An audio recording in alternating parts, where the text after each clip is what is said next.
Alright guys, welcome to the stream. I think we're good to go. Alright. I know it's later in the day. Usually on the weekends I like to start a little earlier, but the fiance had the morning off, and so I spent the morning with her.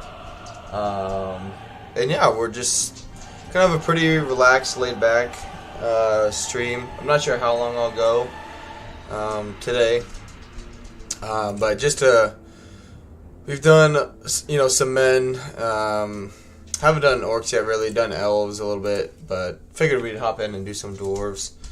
And yeah, we'll just jump on in. I just wanted to do Erebor because the Iron Hills I haven't actually played yet, and Erebor is just haven't played them either, but I just think they're going to be fairly easy because there's nothing over there other than rebel settlements and then Gundabad and then a bunch of allies. But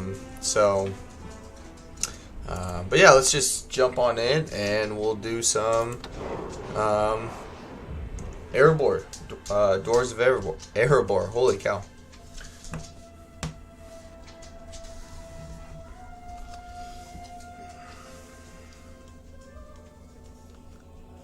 Have to ignore the hair. I desperately need a haircut. But alright. Alright, let's get some towers built. And bring our troops over here because there is a rebel settlement right up here. It's just easy to grab. Okay. We need to talk to the elves because I don't want to be at war with them. Yeah, get rid of this light weapon thing. I will talk about it in some of the videos coming out this week. But let's get rid of that. It's just not worth it. And then yeah, let's increase our tax rate a little bit so we can make some more cash. Alright, that'll be good. We need some more income very quickly, which is okay. Yep, good. And let's actually recruit a spy. The Dwarves of Erebor, in my opinion, have a pretty easy start because you're surrounded by allies for the most part. You have Dale to the south, you have the Iron Hill Dwarves to the east, and then Rune. So even though I believe you start at war with all of the evil factions, you don't have to worry about them for a little bit. And then Gundabad, it's not like DAC where it's scripted. So if you play as Erebor, like the orcs like automatically get a bunch of the rebel settlements over here, but that doesn't happen in this mod, which I like. It actually makes the AI actually progress in the campaign just as if you were playing them, and so there's a lot of money to be made in the settlements up here. All right. But yeah, I think that's all we can do for the first turn.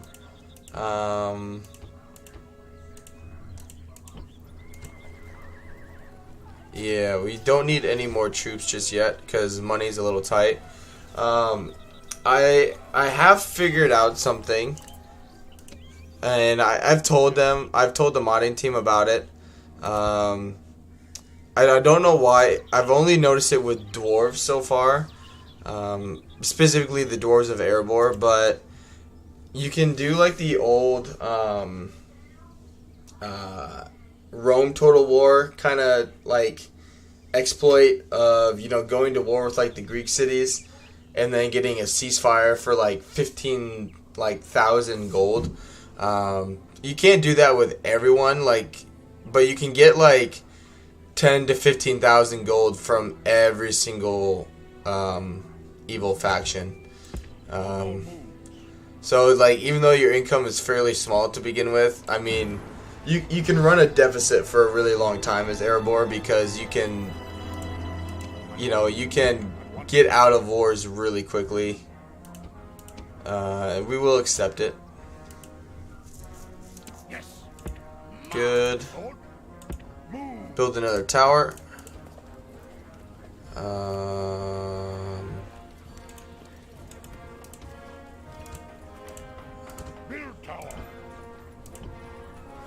Good. And then, yeah, we'll get a spy. That way we can keep tabs on Gundabad. God damn. I fucked that up. Yep. Talk to them.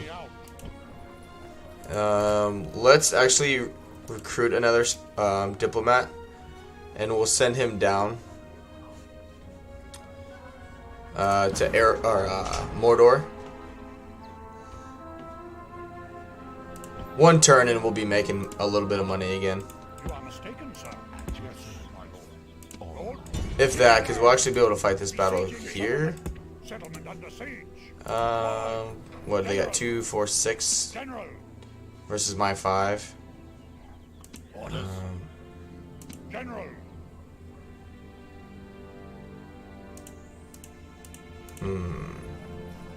So the thing is, like, the hey Chats, how we doing, man? Yeah, the dwarves are pretty fun.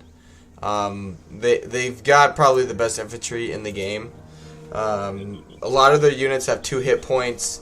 They're basically unbreakable. Defense high, melee attack is really high. Like, they don't die, basically.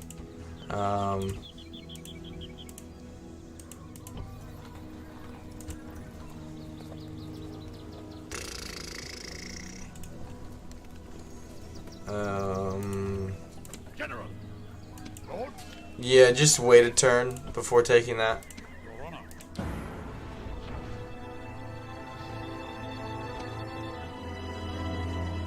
Alright, there we go. Yes, my lord.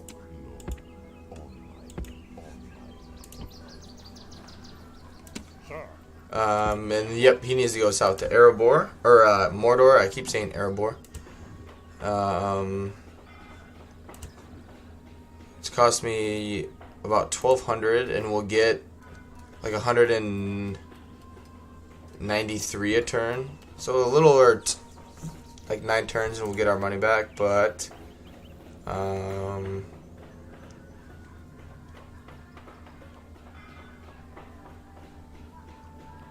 also need money or troops. We got to build the forge next. Plus, taking this settlement will increase our income a little bit. And I'll save it here, and we'll jump into a battle.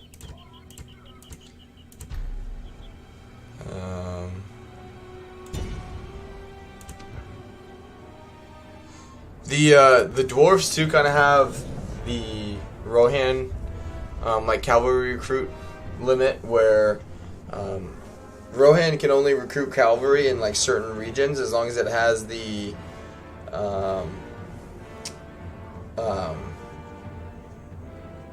like the horse resource on the ground.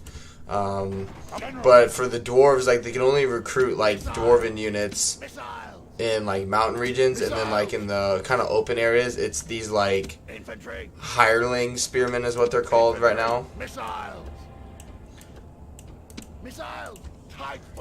Did they give them the goats of war? What you seen? No, they do not have that unit right now. Nope.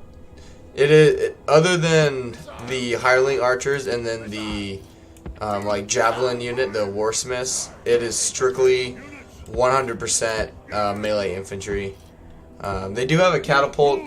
It's not the most accurate thing in the world though, so I wouldn't recommend getting. It's not like a divide and conquer catapult where they've specifically changed and adjusted things so it's actually accurate and infantry like focused in terms of damage. It's the catapults in this mod are still geared towards cities and not like for killing infantry. Infantry. But here you can see the Dwarven Axeman is like the low tier infantry unit. The Vanguards are just kind of like the tougher version of them, basically. They just got a little more armor. But they're all really well done, in my opinion. And then you got the Old Guards, which is just like the General Bodies Guard unit, that are really, really strong as well. Units. General. Units. Oh shit. Units. Units. General. Hurry. Move. Units. Problem with these guys is they're super bad. They're mainly, I just leave them in settlements because they're cheap. Infantry. Infantry. Infantry. Infantry. Hurry. Well, these archers are not bad to have in the army, though. Considering it's your only like missile unit, missiles in the game are still pretty good. So even though their stats aren't that great, like missile attack of 9 is still, it's bad, but it's, you know, it's good for the dwarves because it gives dwarves, you know, a missile unit. Alright, you need to stop firing. You're hurting your own units. You can be a flanking force. General. Attack. Regroup. Infantry. Slay them. I need to adjust the...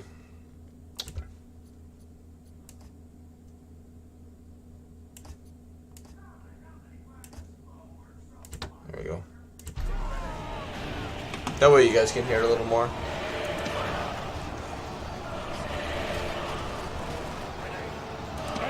Those old guards will mop up that unit. These guys should... Yeah, okay. I was going to say, they should be basically routing, and they are. Fighting to the death is a rout. Oh yeah, I did forget the Dwarven Enforcers. It's like they're flanking, like they're designated flanking infantry. The Dwarven Axemen Vanguards are, they're not bad at flanking, but they're not, it's not like their main thing. They do a little bit of both, in my opinion. They can hold the line for a little bit, but it's not their main job. The Enforcers definitely are not like holding the line kind of infantry. They're set up for these moments where you just come in and get the unit to rout, like, you know, get them to hold the line, and then the Enforcers just come and put the smack down on them. Right, you come over here, you come over here. You move up. Hurry. Ready. Hurry, move. Slaughter them. Run. Attack. But yeah, well, I know it's later in the day, but I do appreciate those of you who are here. Attack. General. Rally. Missiles.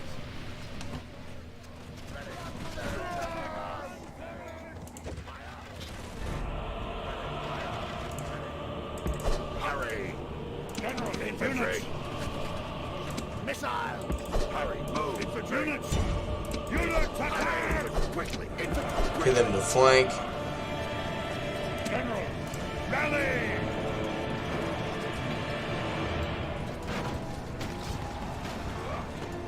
Infantry.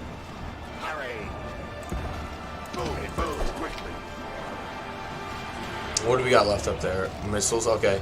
So after this, we'll just charge into the town center. Hurry. Attack quickly. Run.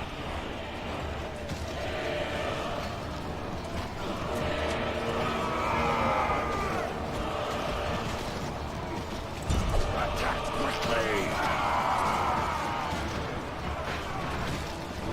Should get them. come on, you're encircled. Just break.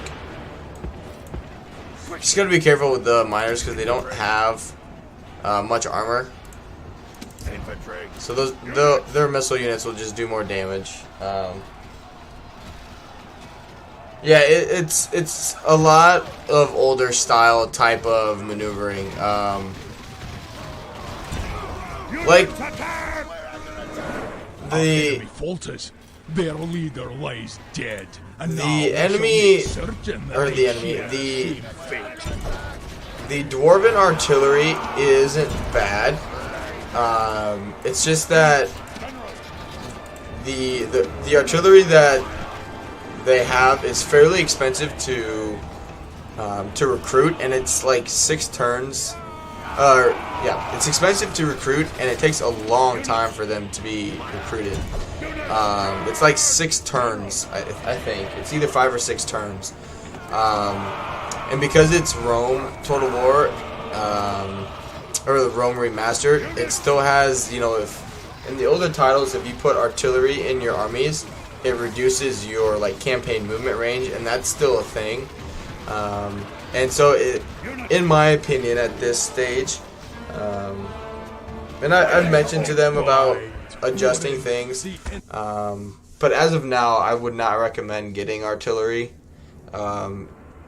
If you want to try it out, you know, sure. Depending if it's like a lower settlement siege, I wouldn't worry about it. But if you're going up against like a custom settlement like Minas Tirith or something like that, then I could see people justifying doing it then, and bring in artillery. But just to have it in your armies for battles to get a bunch of kills, you just won't. That won't happen. They fire too slow. They're inaccurate. It's just not worth your time, unfortunately. Alright,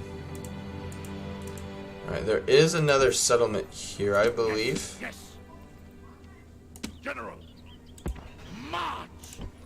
Lord, move forward. Move. So there should be another one up here. They may have gotten rid of it. It used to be like a separate faction up here, but there was a settlement there. I don't know if I know they got rid of the faction. I just don't know if they got rid of the settlement as well.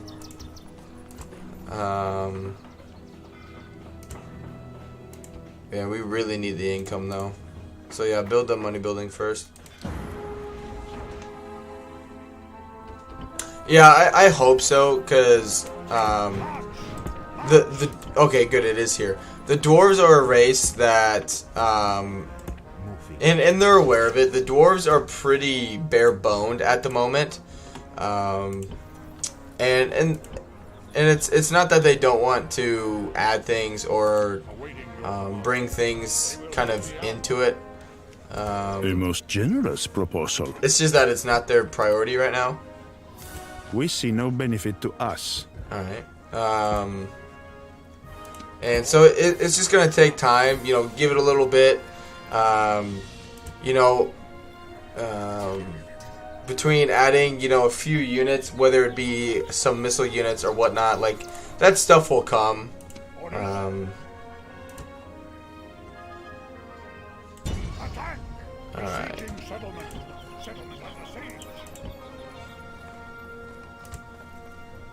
Let's get some more axemen. And then we can just auto it. Okay, never mind. From now on, we will not be doing that.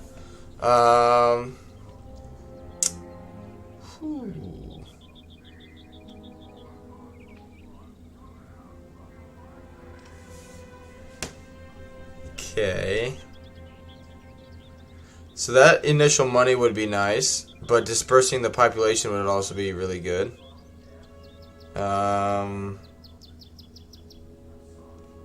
But the public order is an issue. So it'll be at like 1,500.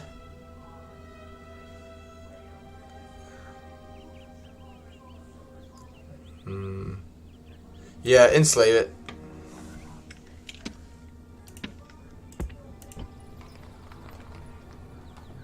Because that way, yeah, this settlement's already ready to upgrade.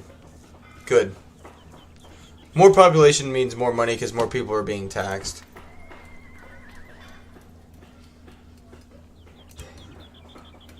Tier 3 settlement, that's not too bad.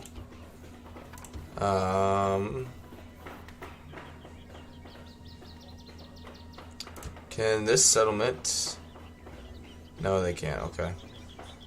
One thing they're working on too is not every settlement for dwarves, like like not every settlement in the mountains has access to mines, and that's something I've mentioned to them about, that you know, dwarves being dwarves, I mean, their bread and butter is having access to mines, and so you know, even the mod directs you and like tells you on the like on the main menu kind of thing, it tells you like your goal as a dwarf is to like basically to occupy Erebor, the Iron Hills, like Dane's Halls is technically, or yeah, like yeah. I think these are more the Iron Hill Mountains. I can't remember exactly off the top of my head, but then like the Misty Mountain range, and then the Blue Mountains over here. Like it's the Dwarven goal to reclaim all the old Dwarven mountain strongholds.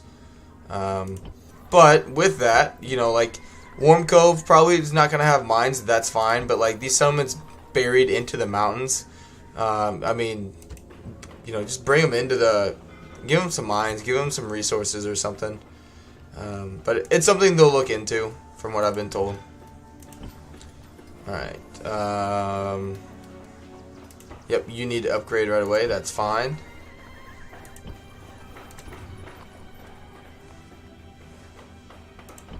And good, we got some more troops coming in. Now we may not even need to do the ceasefire exploit. Moving it on my way. Yep, we did that. Alright. Forward! Orders! Forward! Good. Yeah, turns go by fairly quickly in the mod. Sir. Especially early on, unless you have like if you start out as like Gondor or someone that has like 10 settlements to start with. Most factions only have like one settlement, and so it takes, you know, your first few turns can go by very, very quickly. Alright, we gotta reduce the tax right here because we need this to grow. Because we want more, you know, essentially unlimited number of, or a unlimited population here at Erebor. Because the more people we have at Erebor, the more people will be taxed. Yeah, and that's what, you know, I brought up to their attention, is that, you know, even though it's not in the movies or the books necessarily, like it is talked about of how, you know, when it comes to mines and like war machines, you know, like they're the top of their class kind of thing. And so, I mean, you can kind of take that and stretch it and just make some cool units because of that. No. Public order issues is not something I want to have.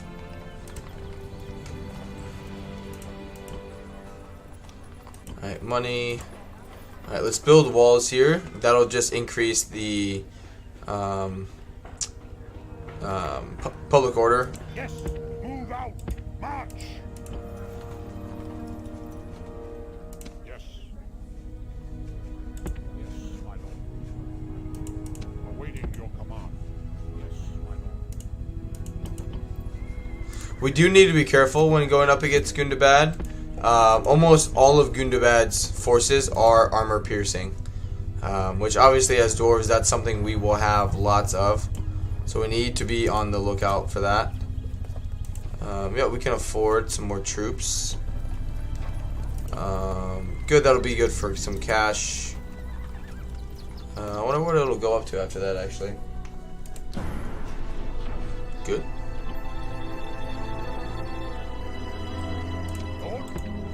Yeah, we need to retrain. Now we need some troops. Oh man, dwarves can make a lot of money. Yeah, we need the Smith building. After that, we'll probably actually build the population building there as well.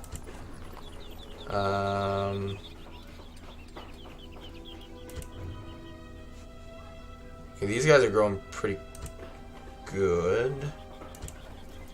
Alright, so let's do...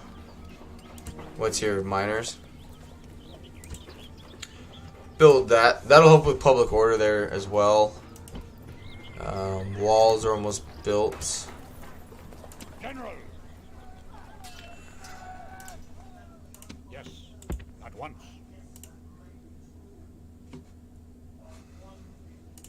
Your Honor, you are mistaken, sir. At once.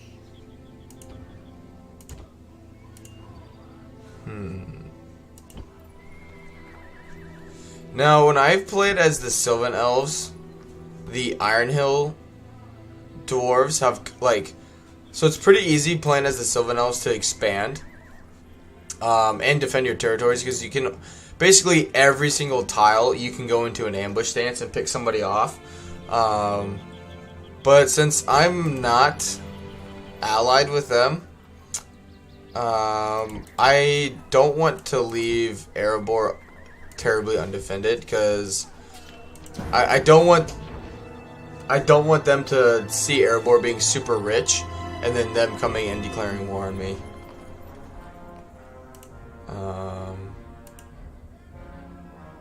5% on all trade income would be good.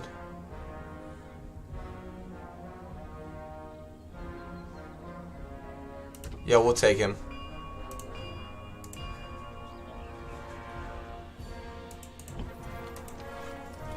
If I take him out, yep, he makes less money. Yes, eventually you're committed to everything being the same as the story. And I mean, I think from talking with the modding team, they would prefer it to be more story oriented and book oriented kind of stuff. And so I'm not saying they're gonna go just to the extreme and start bringing in a bunch of units that don't make sense, kind of thing. I think they'll add a few things here and there, but at the same time, like, I don't think we can expect them to just, you know, full on throw like from the Hobbit movies, what they call them, like the twirly whirlies kind of thing, like something like that. I don't think could even be done. Not to mention how freaking overpowered that would be.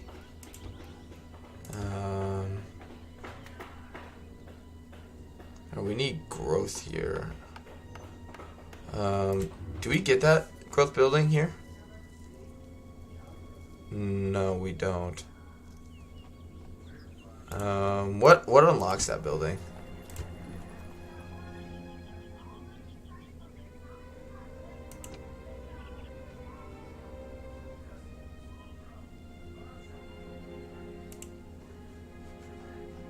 Huh.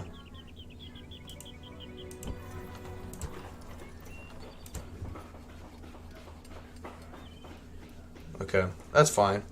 Well, yeah, just build the economy buildings there then.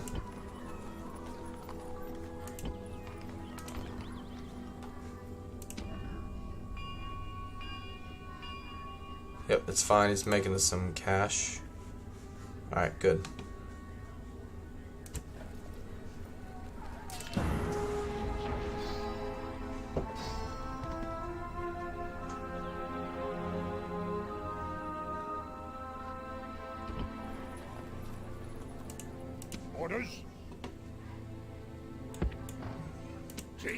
Move out, Lord. General. Man, it takes forever. General. General. To get back. It's been 5 turns already for them just to get back here.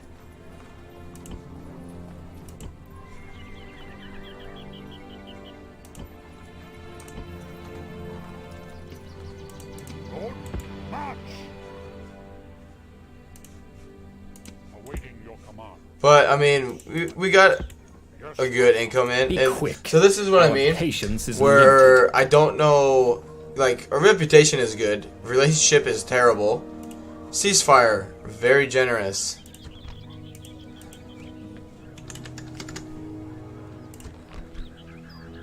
All right, so they've spent some money.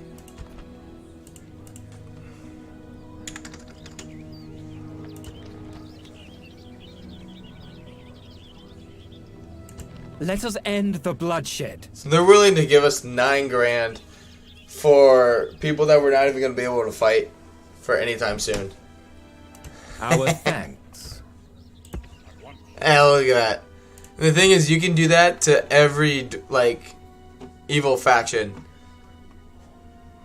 And that's on the low end of things. It's because, like, when I first started... So, the one thing, though, they've already done is they've buffed the... they've buffed the amount of money that mines make. When I first started playing, mines did not make that much cash. And I was like, hey, like, you know, dwarves being dwarves, if they're supposed to be, like, the best of the best, why are they basically making, you know, shit money from mines? And, you know, back and forth, like, they finally, you know, were willing to tweak it. They are actually, I'm talking to them more now about bringing mines into other factions as well. Because, like, you know, men and elves are intelligent enough, you know, to get mines. It's just that they are smart enough and not greedy enough to dive super deep where the dwarves are, and so that's where they make a ton of money, right? General, yes, yes. General. Alright, these two need to stay there. March.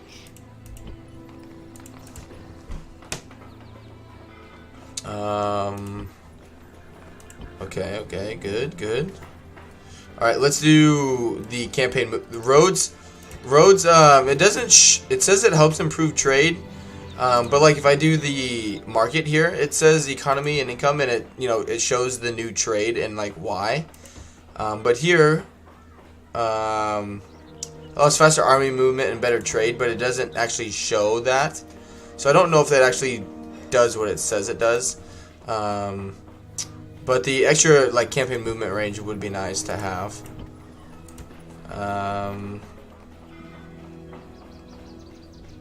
And then, yeah, we just need a way to recruit some troops. And then after that, we'll be able to just focus almost 100% on economy for a while. We got a good treasury amount due to Mordor, but we need to build up our own economy itself.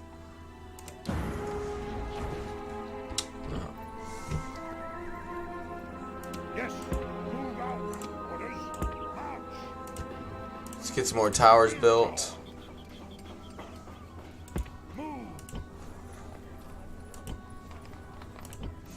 Good. Let's get them on the move.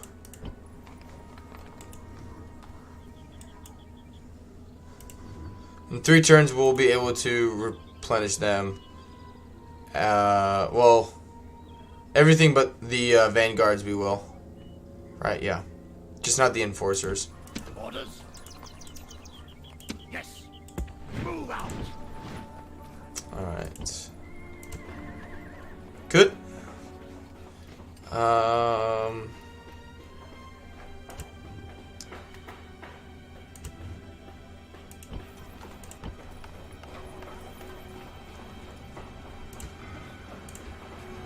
$120. So yeah, we'll get our money back in 10 turns. That's not too bad there. Sir. That's not possible, sir. Yes. At once. Be quick. Our patience is limited. So normally, I'm just showing you guys this just, you know, so you can do it. But obviously, you know, you can do campaigns where you don't do this, you know, where you can be stubborn like dwarves. But I'm a greedy dwarf. Let us now talk reasonably. Our time. Thanks, man. Yeah, thanks. I'm greedy. Alright? I'm greedy.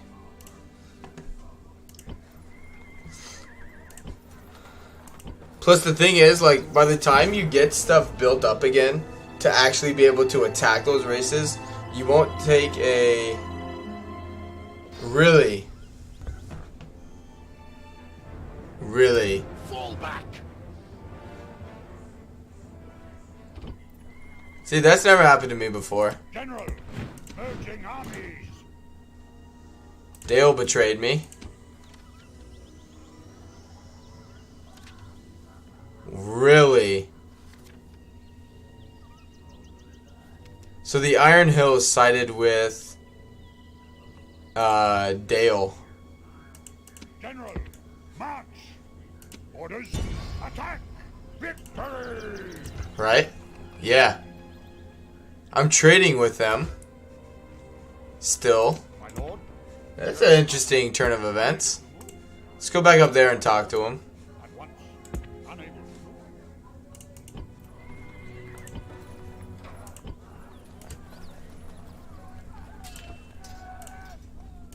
Lord. Why would you attack me? Interesting. I mean, it doesn't hurt us a whole lot. Because they still haven't, like, conquered a bunch over here. And stuff like that is something they are adjusting. Because I accepted the scripted diplomacy. And Dale attacking me on, you know, what was it, turn 11. Like, that shouldn't really be happening, kind of thing. Okay, we need to be careful there. General. Chasing them is not worth it because then that army will be able to catch up to us. General, march. But yeah, they're essentially putting in some scripts to not allow factions to declare war on you. You know, if you accept the scripted diplomacy, that is. Yes. They're not going to allow certain factions to just up and declare war on you because you have a weak settlement.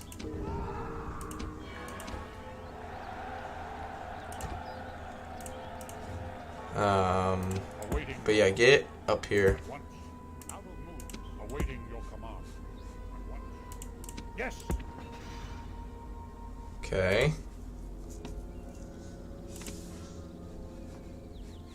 Okay. Good thing is we have walls there. Because they're gonna have to. Yeah, this army can beat that army basically. And we're getting more units trained. Dale does have a lot of troops. Swear every. Yes.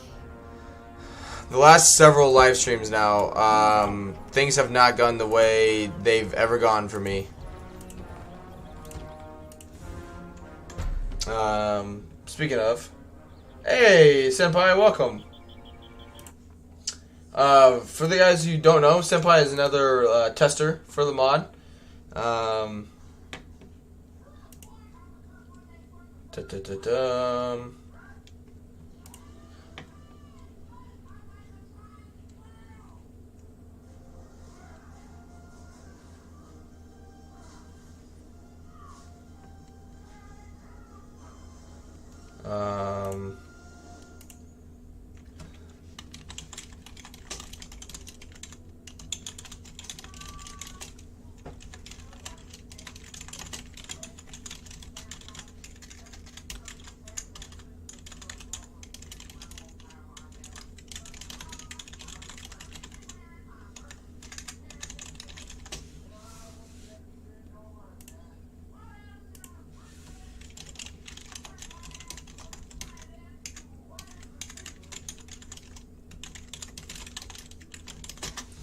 All right.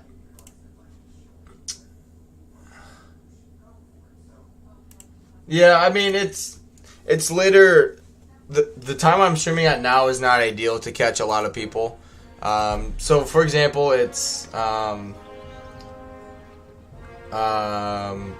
almost 4 p.m. my time. The prime time for me to stream is like 8 a.m. my time, just due to time zones and everything. So it's definitely not prime streaming hours to catch people. All right. Good. Now we need to get our economy going. So let's build that. We actually do roads first, because we're going to need to potentially send some reinforcements up this way. 70, that's not really worth it.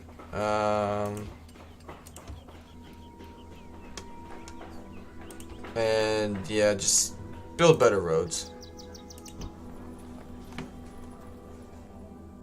I would like to get an alliance with the Iron Hill Dwarves and potentially get a ceasefire with A most generous proposal. potentially get a ceasefire with Dale, because I really don't want to prolong this. Because I have a feeling the Iron Hill Dwarves may attack me if I don't do something about it. More blood for the Blood God. Yes. Move. Build tower. Good. Yeah. Need to get going. Yes, master. Yes. Yes, master.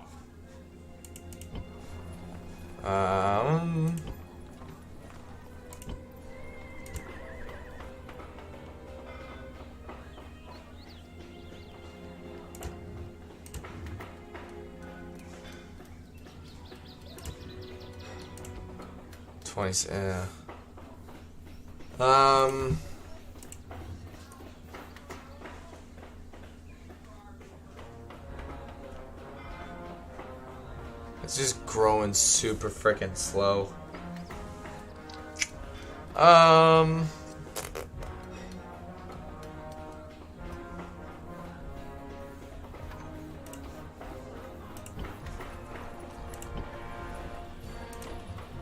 Yeah, that's fine.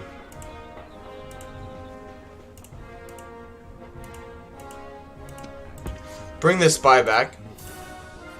Gundabad is not a problem at the moment.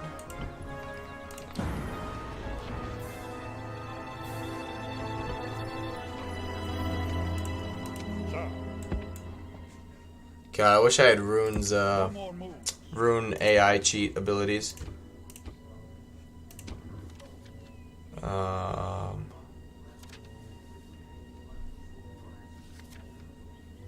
Turn 13. I'm allies with them now.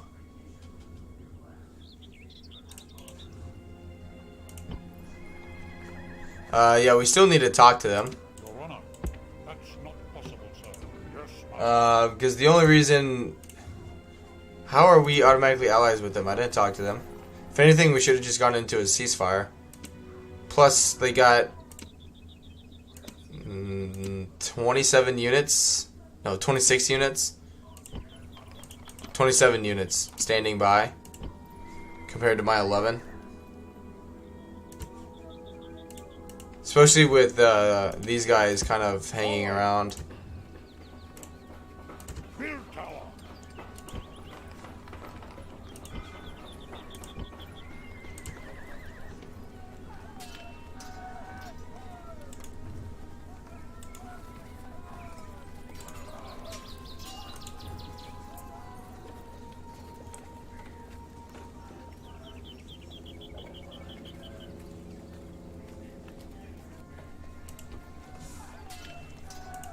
Yeah, don't... Tell you what.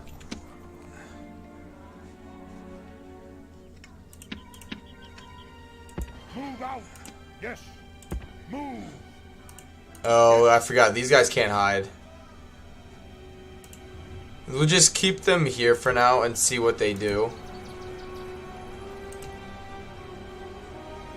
Because if they come and attack me again, then we'll deal with them. But really, I want to go into diplomacy and check our reputation and friendship with them. Yeah, I accepted the scripted diplomacy. And so that's what's a little frustrating at the moment.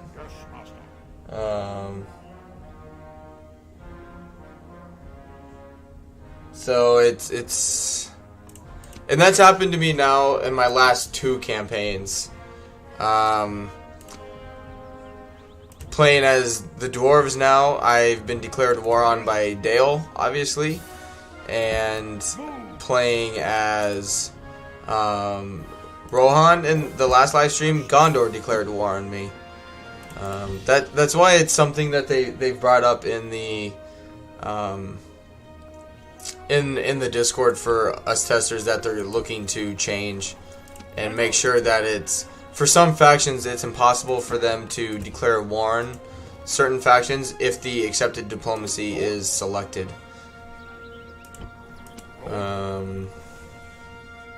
Cause it's just annoying, like, cause like if you don't accept the scripted diplomacy, you know, then that's fine. Like, you're fully going in expecting like random stuff like that to happen. But I mean, if you accept it, that's the point of accepting the scripted diplomacy, is to avoid random crap like that happening.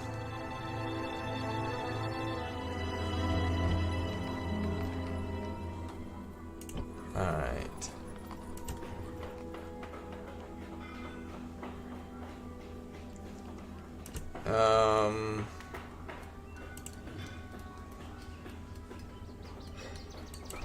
That'll help with economy eventually. That'll help a little bit, a very, very small amount. That'll just help with population growth. So, you know, the faster our population grows, the faster we'll make money. Hey Luke, what's good, buddy? So I think with stuff like that, Senpai, that's why they're changing it, because, again, if someone wants to play a non-scripted campaign, you know, fine. You know, that's what you're signing up for. But if you want, like, the good factions to be allies and to play a campaign, kind of like how the movies and whatnot are, you know, portrayed, then that it just is frustrating when you accept the diplomacy and then random crap like that still happens. I need to talk to the free people. They have a settlement right here. Oh yeah, speak with you. Okay, relationship. I wish it would tell you if it was like going down or not. Oh no. Compen.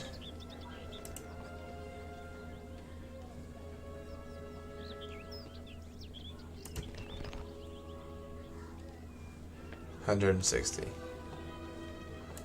Our thanks. That's fine. A most generous proposal. Now let's come talk to Dale and get our trade agreement back, because I don't think we're trading with them at the moment. Actually, it says we are, which I'm not sure how, since we never redid any diplomacy with them.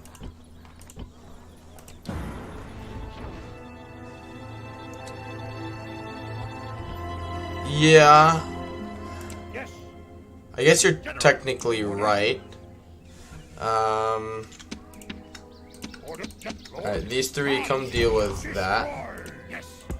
And then Dane, take our army west to that settlement.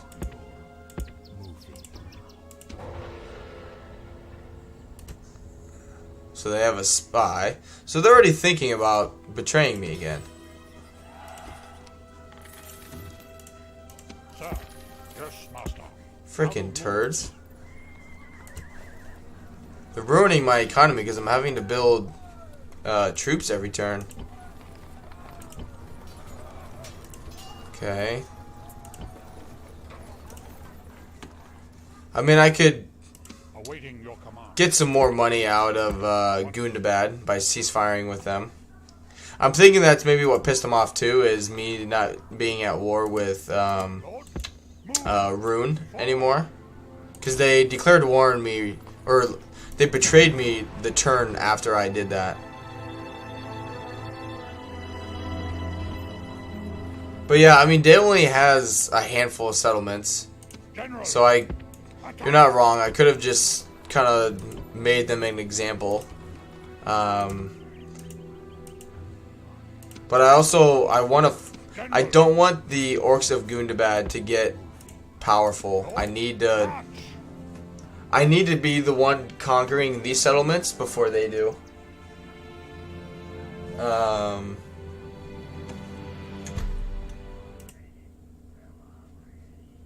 It'd be cool if you didn't have to stick to the script, but it would be too surreal. Right, and I mean that's the point of.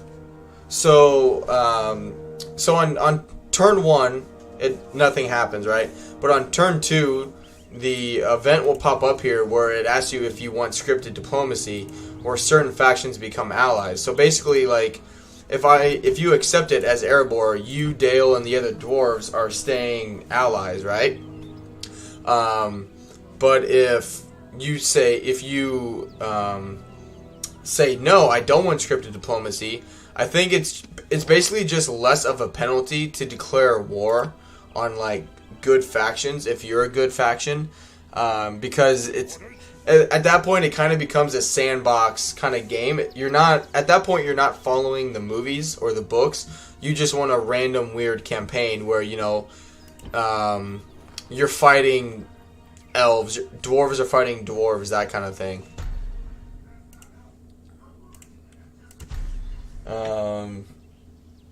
But yeah, I mean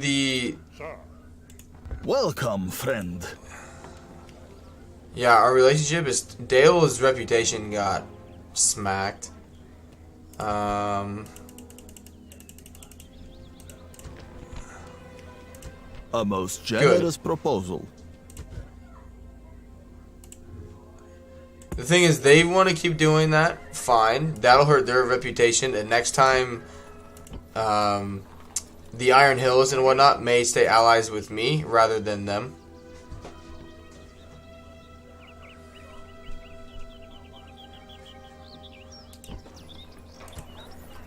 Alright.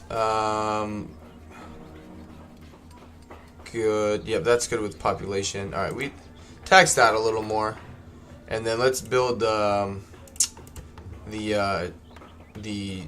market here. Because that'll increase our money by quite a bit. Especially now that we're trading with Dale again. Yes. Oh.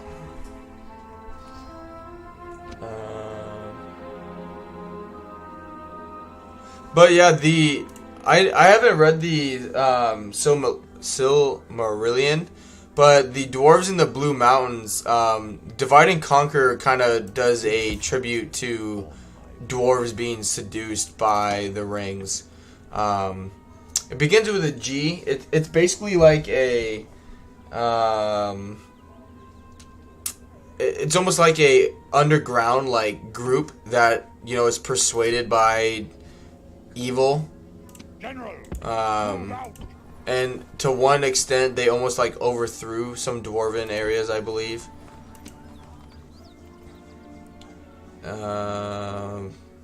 Yeah, all of this is armor piercing. I need more warsmiths. Orders. Forward. Move out. I don't have much at the moment. Yes. At once. Welcome, friend.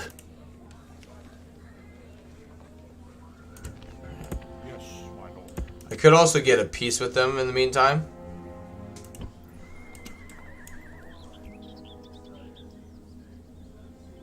So it, I mean, dwarves are pretty greedy. So I mean, if dwarves can, you know, could make money out of a situation, they went with the money rather than, you know, staying true to their word kind of thing.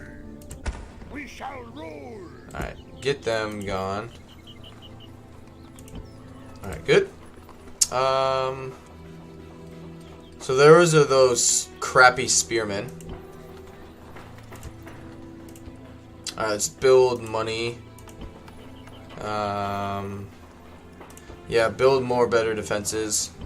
Do we get... I don't think we... Yeah, we don't get any, like,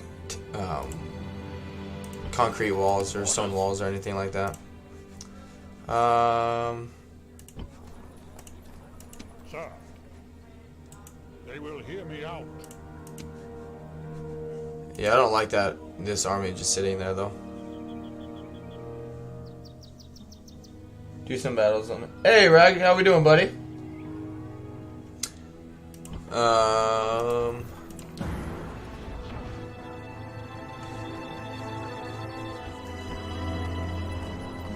Yeah, I don't like that elven army sitting there since we're not. Let's actually just leave them there. Bring him back and get those units retrained. Taking this settlement here should help our income as well. Thank you, Francis, for the subscription, my friend. Hey, Styric.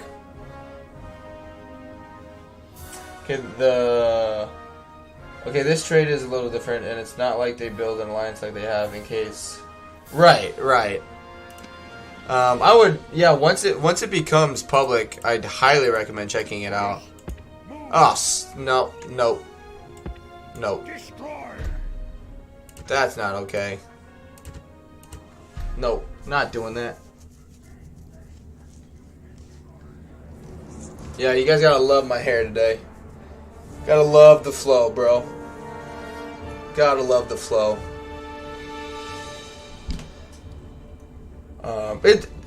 All things considered, I think the mod's really good. I mean, considering it still has never been released to the public, the mod is in really good shape.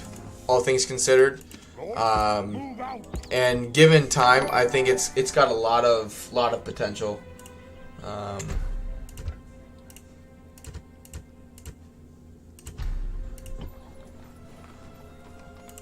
All right.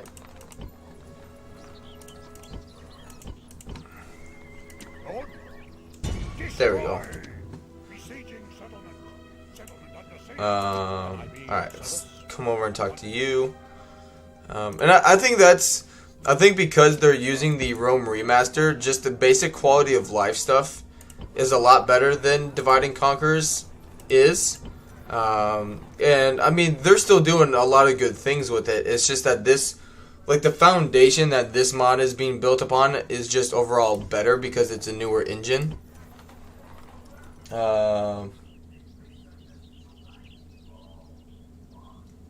But I mean, there are definitely things that need worked on and tweaked and adjusted.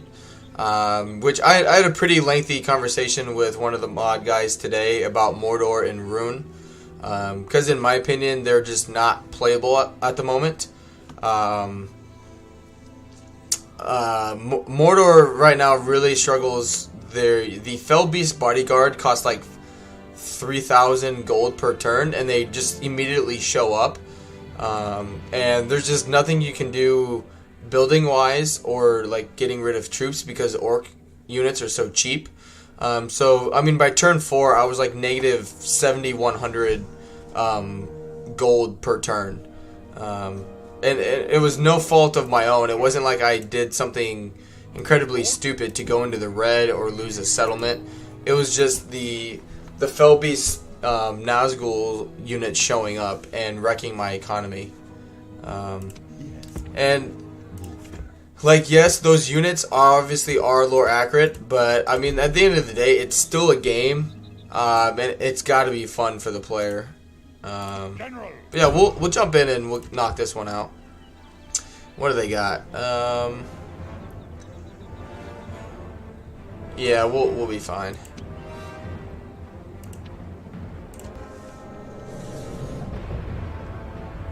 Some things I think are really good. Some things, you know, are being worked on and are fun right now, but I know they can be better. And some things do need improved. But again, I mean, this mod is it's not a finished mod by any means. And so, you know, no matter what happens on the stream today, don't don't go home thinking that this mod is divide and conquer terms of detail, because it's not, and that's okay. I mean, this mod has had I think less than a year of total development and the team working together, and Divide and Conquer has been around for 8 years. You know, it's been public for at least 8 years. So, you know, don't compare a mod that's just coming out and on the verge of just coming out to a game that's had years and years of updates, tweaks, you know, changes, and all that good stuff. So just give it time. With any game, you know, it's a lot of, hey, you know, we're changing this, we're updating this, you know, test it out, let us know what you think. And then, you know, it takes time to actually test those things. Alright.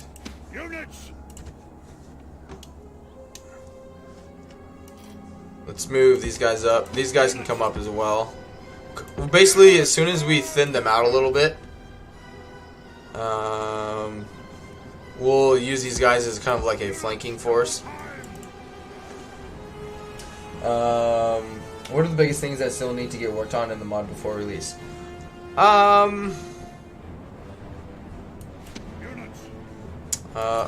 Let's see. Alright, let's charge into those guys. And the enforcers will mop up those guys.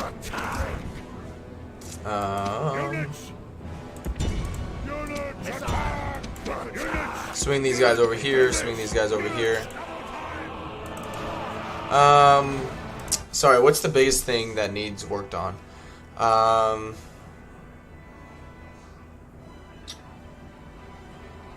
That's hard.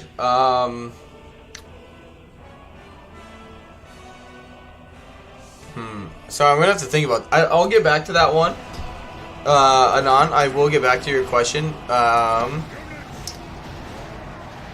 Because for each faction is different in terms of in my opinion anyway, what really needs worked on.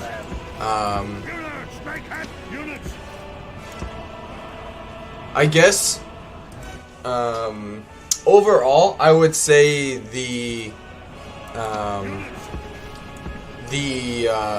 troll rework that myself and some of the other testers brought up, where I talked about it yesterday in the stream, but trolls were essentially unkillable, and they didn't know about it until we did some testing in it. But yeah, it was determined that they were literally unkillable, and because of that, they're looking into the Mumakil, the Fell Beasts, basically any kind of monster unit they're looking into and making sure it's not drastically overpowered for some stupid reason, you know, not being able to be killed kind of stuff.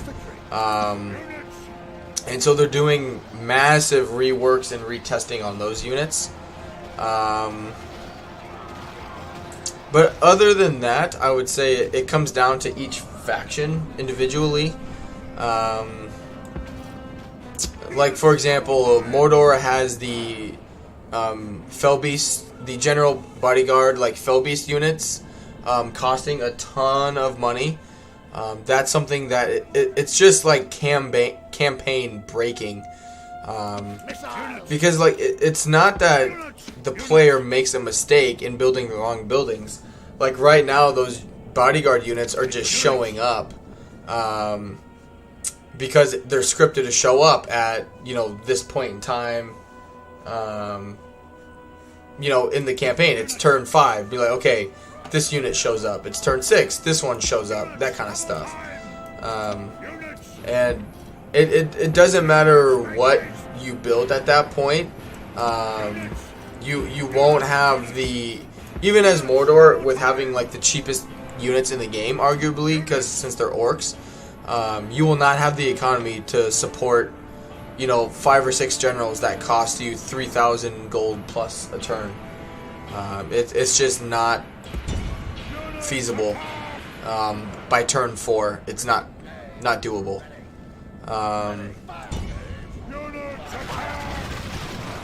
Yeah, we're gonna take some damage there.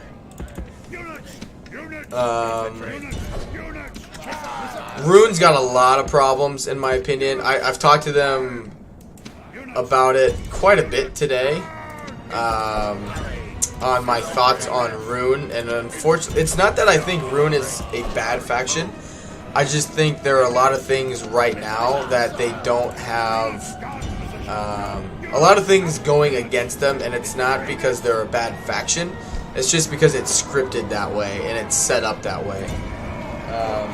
So, I think they're looking into changing things and updating them. But gosh, I could probably talk for like 35 minutes to an hour about all the issues with the Rune faction.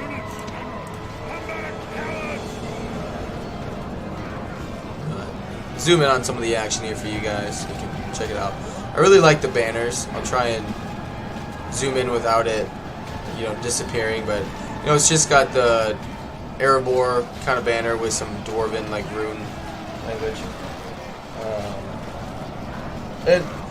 I mean, they're making sure everything is like playable and enjoyable. And talking with some of the guys, like some of the modders today, I think was the big thing that we both agreed upon, is that it's okay if something, you know, is overpowered or like super strong, like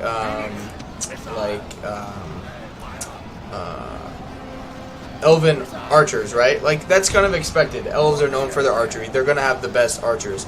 Dwarves are gonna have the best infantry. That's okay. But things, you know, like trolls not being able to be killed, that kind of thing.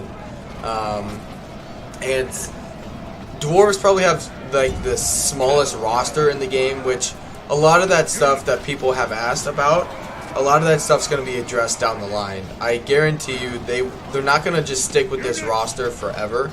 I would be very, very surprised if they did, and I'm almost certain that they will add units into the game later down the road. It's just that they got other things to focus on right now.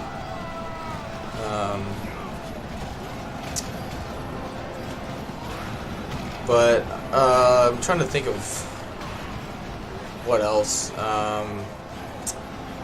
But yeah, Rune's. Oh god, Rune's just got a lot of things going wrong for them right from the get-go. SFO mod already expanded on the dwarves so they can use this. Yeah, that's true. Our enemy's resolve grows thin. Their leader has fled the field of battle. Our enemy falters. Their leader lies dead. And now we shall make certain that should they be share the last few of them. Good. That's a little better. I'm trying to think. Rohan's pretty good to go at the moment, I'd say. Their military is pretty sound. Their economy is pretty good. How hard are units like Sauron to defeat? They actually just changed a little bit of Sauron's like stats and whatnot, like scripted things. But it depends. So if I'll save it and go into a custom battle and show you. Because some like single entity guys and lords and generals are more are harder to kill than others. So let's see. Alright, so she's a special one. He is Sauron, obviously. There are more. I'm just trying to think. Trying to think of this single entity, guys. I think that's it for the most part. Oh, the Witch King. Forgot about the Witch King. So yeah,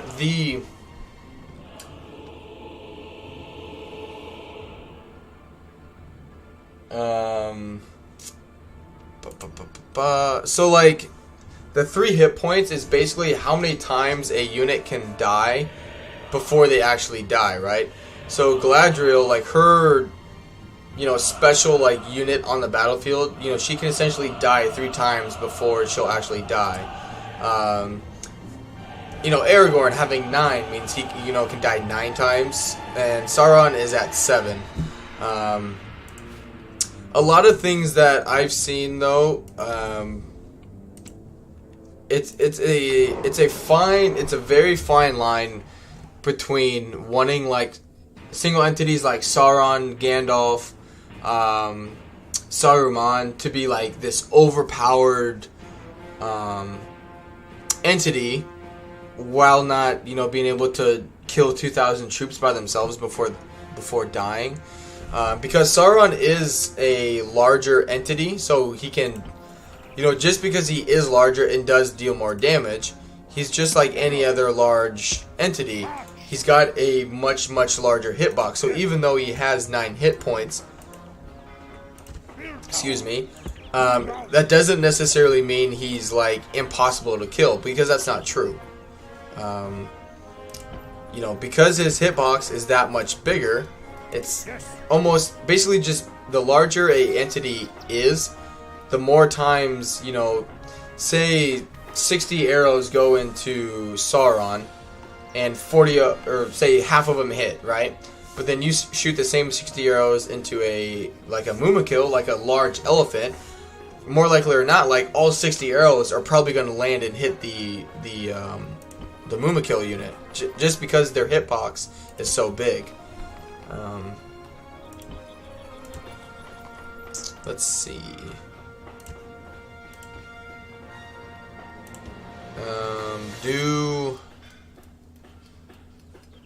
Do the military building, because we're gonna need to be able to retrain troops. The other thing too right now is there are certain generals in the game that are like scripted to not be able to move until they so I think they get the ring. Sauron can't move, Saruman can't move, Galadriel can't move, Elrond can't move,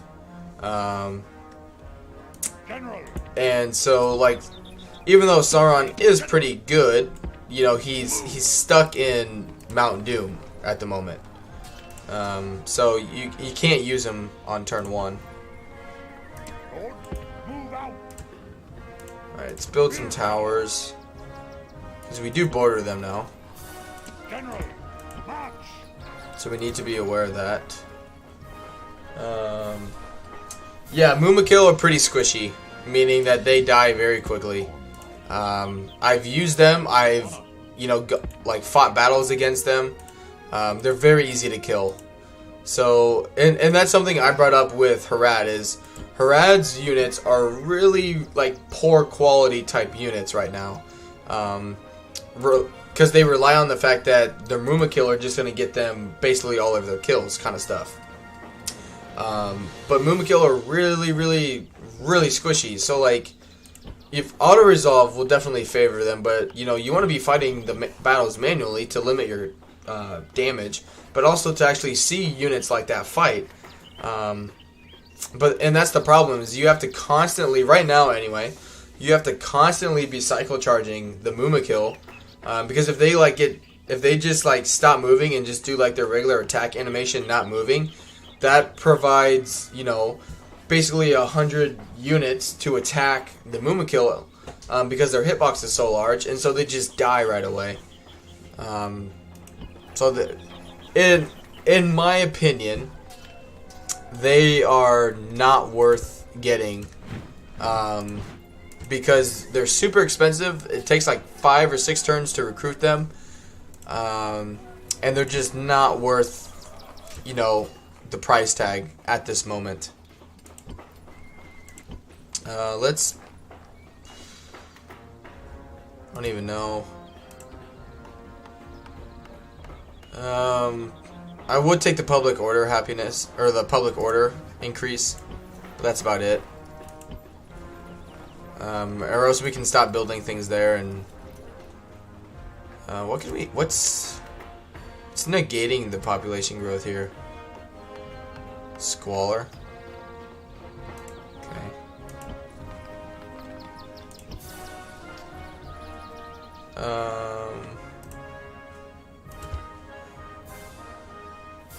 Okay.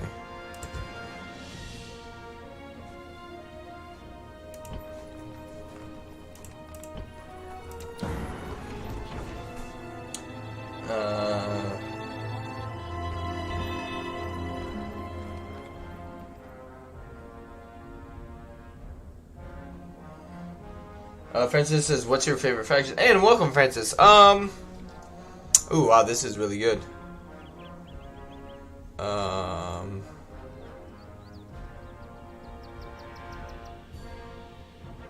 Ooh, Gror.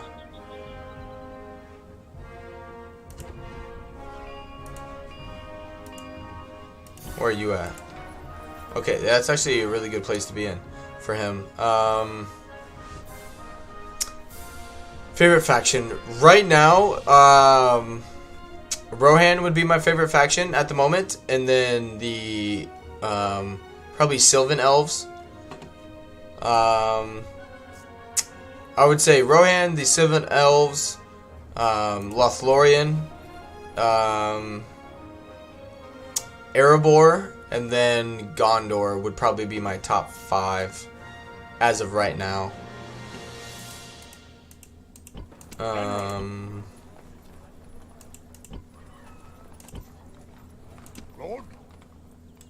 Gondor, when I played as them, they were a refreshing change because, like, I'm used to Divide and Conquer's Gondor's units, right?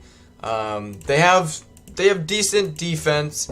You know, for being a heavily armored like faction, they really aren't that great in Divide and Conquer. But in this mod, Gondor can smack people around pretty easily, which was just a refreshing change kind of thing. We see no benefit to us. Why? Alright, let's just give this to them. How generous of you. Okay. We see no benefit to us. Watch, they'll attack me. And I have 99 relation with them, and they'll probably come down and attack me.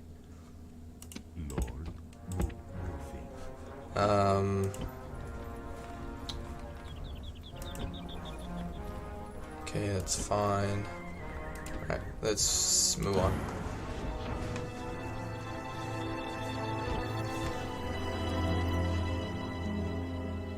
This army's just sitting there. Ooh, they got 2 very large armies.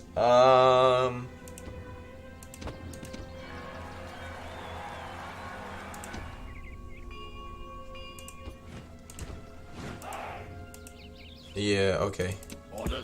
Get going. Lord General, move out. Income's okay. Can I be of service? They got a lot of troops. I really don't want to recruit a catapult, but it would help to thin out some of these guys. The problem is that we don't have anything to deal with their wargs because we don't have missile units. Alright, so 80. Yeah, we'll get our money back pretty quick there. What about here? 90. It's like 20 turns.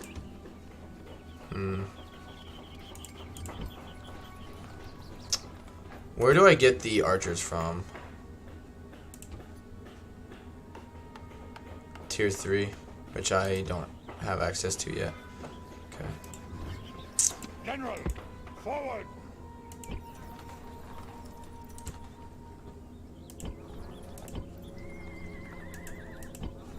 Alright, Erebor.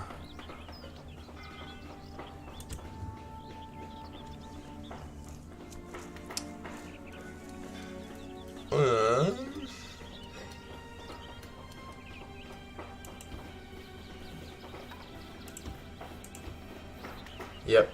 That should be the final tier of... Or not even. We got another one. Okay, good. So yeah, that'll help with our economy. These units should be good for now in terms of dealing with enemies. Hey, God of War, welcome to the stream.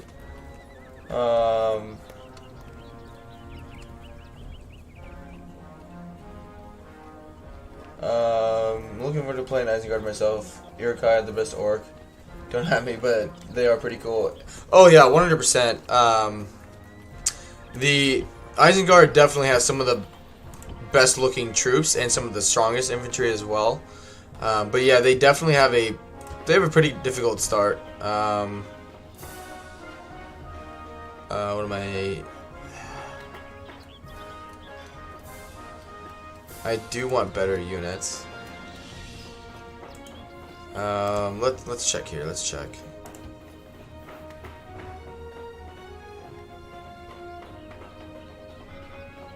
Okay.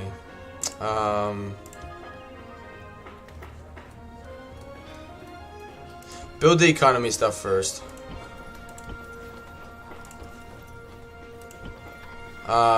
Yeah, Isengard and Rohan both have the same problem, is that they're at war with each other. So, like, you have Rohan that focuses on cavalry, so you need a lot of open field battles, right? If there's, like, one, like, basic, like, advice that I could give anyone playing Rohan for the first time, is avoid sieges basically at all costs at the start. Isengard has, like, 2 or 3 stacks, which right now they are bugged a little bit into thinking they need to leave a full stack in Isengard. But I've talked to the head mod developer, and they're changing that. They've talked to Farrell, and Farrell is working on stuff like that. So pretty soon, it's going to be like 3 full stacks coming at you playing as Rohan. And it can be very, very challenging. I wonder if I can buy some... Our patience is limited. You win some, you lose some, you know. You are mistaken, sir. But it's definitely a fun faction to play, but it's very challenging. But, you know, depending on who you are, that'll be a reason why you like them as well. Orders.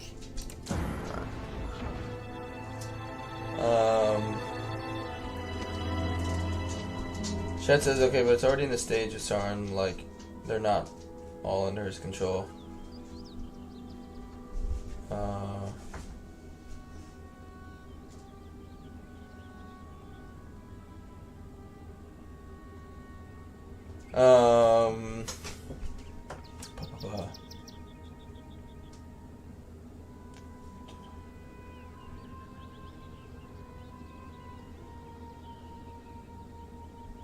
Let's go doing the war with.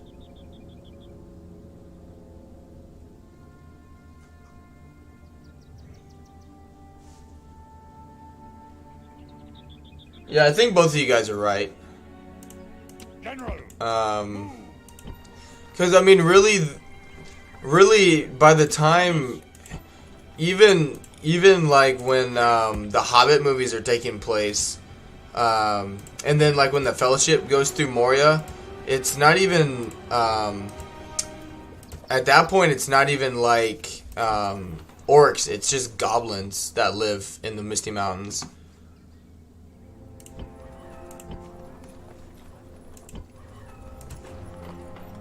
No. Not worth the money. So yeah, Worm Cove is basically done until they grow.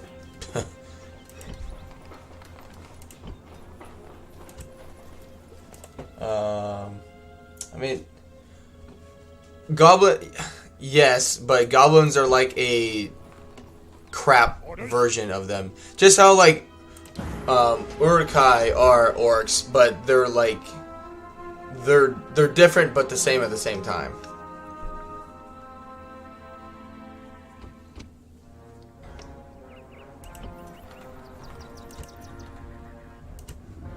Yeah, rune. The AI rune, you guys, you'll never expect them to be like, you'll be like, oh wow, these guys are really like, they expand really good. But you know, they don't have to deal with a lot of problems that the player gets to deal with. You know, like public order and money. Because I'm curious. Let's go into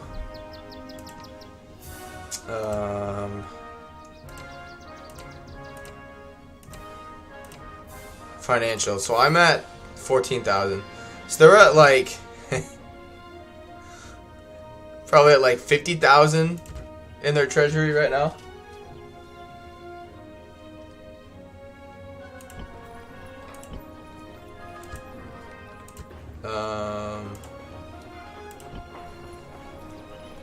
Alright, yep. Send him up this way.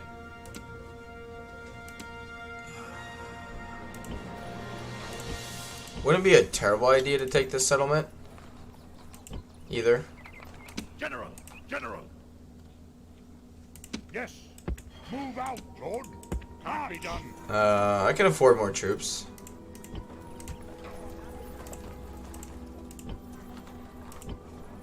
Let's move on.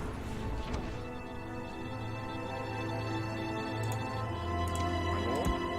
Yes, my lord. God of War says, that's always been my issue playing with them. It's only hard having 2 or 3 sources of income and being right on Rohan's doorstep. I mean, both Rohan and Isengard have the same issue where you basically, depending on who you're playing as, well, on either side, you have one army, while the other, you know, the AI is going to have like at least 2, maybe 3, right? So your army is going to, especially with how replenishment and retraining works in the older titles like this, you're going to have to make your army last much, much longer than the AI's army is going to have to last. So it's a lot of, it's basically setting up, you know, getting, especially because Rohan gets like Gandalf and Eomer, Aragorn, Gimli, Legolas, all those guys. It's really about getting them into bad situations and taking advantage of them, and not just like taking your full stack and just trying to conquer every settlement as fast as you can. Because then you'll just get thinned out, and then they'll just dogpile you, and all that time that you took to gain all those settlements, they're gonna take right back, and you're not gonna be able to do anything about it. Yes! So just, I mean, that's what I did with my Rohan campaigns, is I brought Gandalf back down, Eomer over here, you know, recruited some more cavalry units, and then just waited for them to make a stupid move in terms of like putting their big army into a position, and then you just pick their units off on the battlefield. Yes! It's not though the battles are not something you can just auto resolve and get away with, and even if it's a victory, right? You'll take way too many casualties, especially with how replenishment works in this mod and in Rome Remastered. You don't have time, you know, to be down here and then take your troops back to Isengard to send them back. Like, that's a 3-turn getting there, you know, 1 to 2 turns of retraining, and then 3 turns back. Like, that's just time you don't have to just, you know, give the AI basically. You want to be able to win your battles well and very efficiently. So, you know, I can essentially, like, when I fight these armies here, right? I want to be able to like beat this army on the battlefield and then take that settlement on top of it, kind of thing. I don't want to like fight this army and then have to come all the way back to Erebor to retrain my units. Let's move on.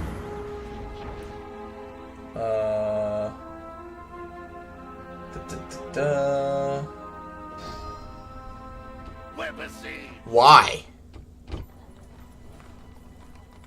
My lord? Yes, master. At once. Why?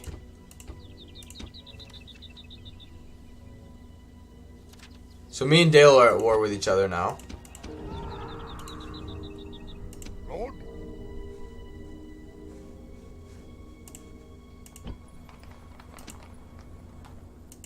Or we're just neutral.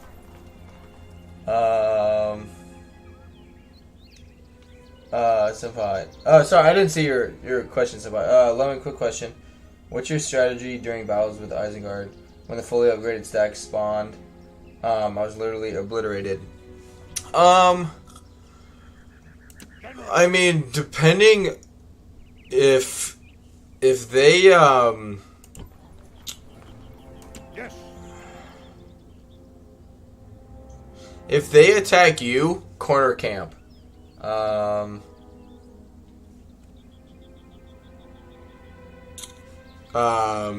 Your spearmen, since the charge bonus isn't as like charges for cavalry aren't as severe and deadly as they are in Divide and Conquer. I would corner camp and make them just come at you, kind of thing. But I mean, the good thing is, like, so what I did in my Isengard campaigns is I did the opposite kind of strategy. So like when I was playing as Rohan, right, I attacked Isengard the most when their armies were like out trying to like merge together, right? So say this army here of 4 units is trying to come to this army of 13 units, right?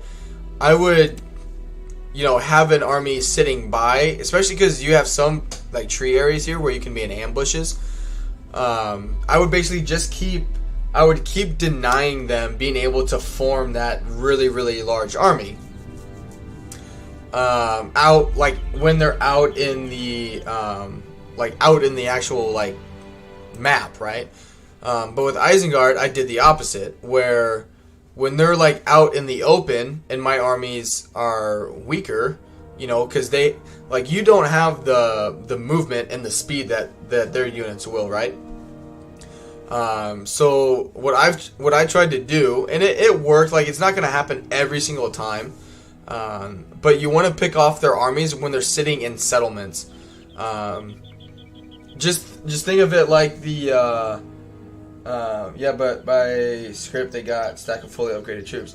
But I mean, even with that, just wait until they do something stupid like putting it into a settlement, because they're even with their infantry units, the thing that's going to hurt you, even if their troops are upgraded, is their cavalry. So if their cavalry is in a super condensed spot, your troops, it's just going to be like the movie 300, and you're going to mow them down. The biggest thing is just don't put yourself into a situation that allows them to utilize their strengths, if that makes sense. Just because you see a large fully stacked army right there and yours is right there doesn't mean you automatically got to go butt heads with them, kind of thing. Will they do scripts for this mod, like say you attack Helm's Deep as Isengard, then they get Erebor with some Rohirrim reinforcements? I don't know. I know at this point there aren't any garrison scripts like Divide and Conquer has, which I'm very thankful for. I think that's complete bullshit, in my opinion, anyway. You could beat, say I defeat both of these armies, right? Like that should be their that should be their whole like military, basically, right? And then you go and attack Gundabad that say hypothetically has 1 unit. You attack them, and the garrison script gives them 9 units that are somewhat upgraded. That's bullshit in my opinion. So I hope they don't add garrison scripts into it. You know, if they want to do like what Divide and Conquer did and like let you build a building for like economy reduction every turn, you know, then that's gonna be up to the player individually. But for me personally, screw that. Get that garbage out and keep it out.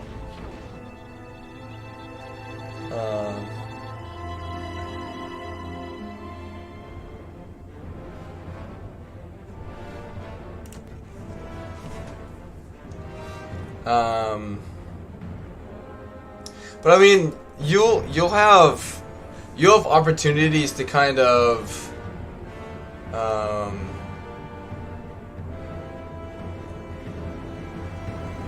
it makes sense that their army is based on sensible horses, that you'd rather fight in a city. You take the strongest card. An army that's just regular forces better for attacking in the open. I don't get it though. If you want to successfully use cavalry, you have to get some area to move. If the one of best infantry in the game with pikes is stacked in the village, it's kind of not winnable. And that's what I'm saying though. Are you saying like as Rohan attacking like Isengard itself?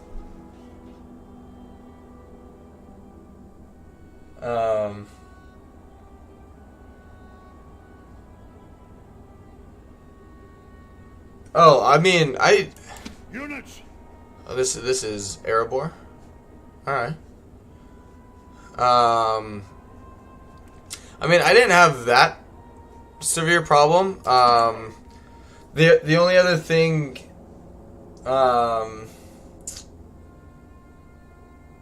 so it's sort of how I defeated Isengard is a little bit of Units. Infantry. Is something a little trick that I do in Divide and Conquer, right? I haven't figured out the exact percentage that you need in this Rome Remastered mod. But right now in the mod, right, Isengard will completely keep a stack of 20 units in the settlement, which means, you know, every time they recruit something, there's always a troop sitting outside the settlement, right? So instead of attacking Isengard specifically, you attack the 1 unit sitting out, and that will draw out the Isengard army, which then allows you to at least thin them out. You know, win the battle, thin them out. They'll probably withdraw, and you won't be able to run down every single unit and wipe them off the battlefield. But the good thing is the Isengard, you know, battle map itself is fairly large in itself, and at that point you should be fighting like 9 to 10 units instead of 20 units, and in my campaign I was able to knock out like 10 to 11 units and kill Isengard, it just, I don't know, cycle charge for the win, man. Yeah, I don't know. After the battle, I'll show you my campaign I have of them, but Units.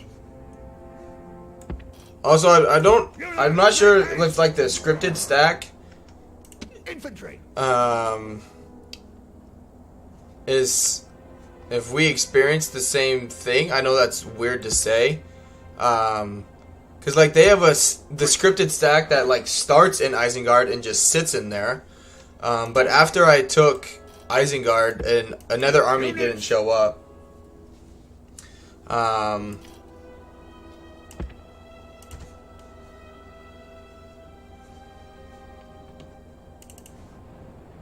so there should only be 1 entrance. Which this is stuff I hope they do work on. You know, just which I think they are, is just customized settlements and whatnot. But yeah, I stopped playing that campaign at like turn 65, just because a lot of patches had come out, and I was like, well, here's some pathfinding issues.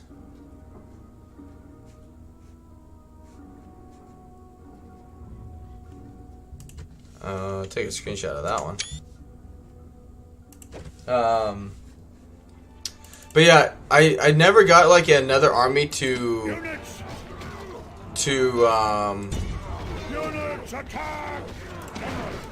that like spawned, kind of like in Divide and Conquer, like a Last Stand army. But if you're just talking about like the army that just sat in their settlement the whole time, just I mean, what the? Alright, what the hell is going on? What am I missing here? Attack! Addy! Kill them! Slaughter them! Attack! Attack! Run! Butcher! Hurry! Move!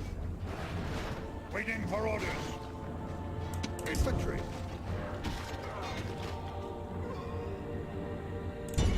Slaughter them! Alright, whatever. Hurry, move! Move, move! Ready, units! Units, run! General, regroup! Units! Units, advance!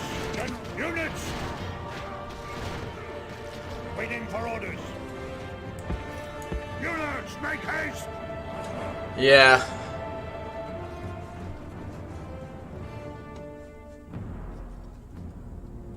Well, now they're just trying to occupy it, so they're just running into. Units attack! Units attack! Yeah, I gotta talk to them about this. This is bad.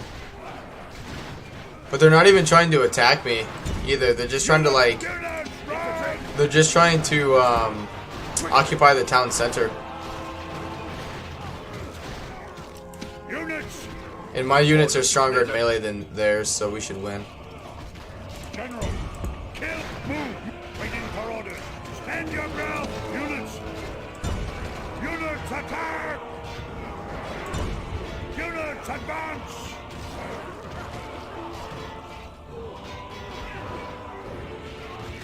General, stand your units. General, infantry, hurry. General, move, waiting for orders. Yeah, I'm glad it's both ways at least.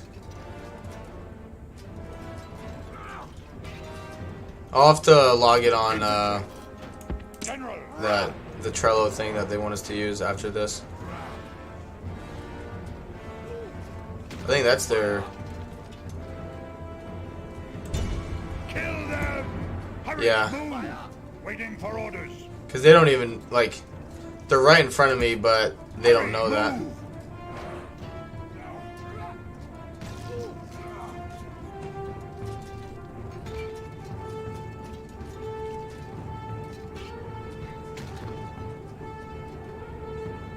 Infantry. General.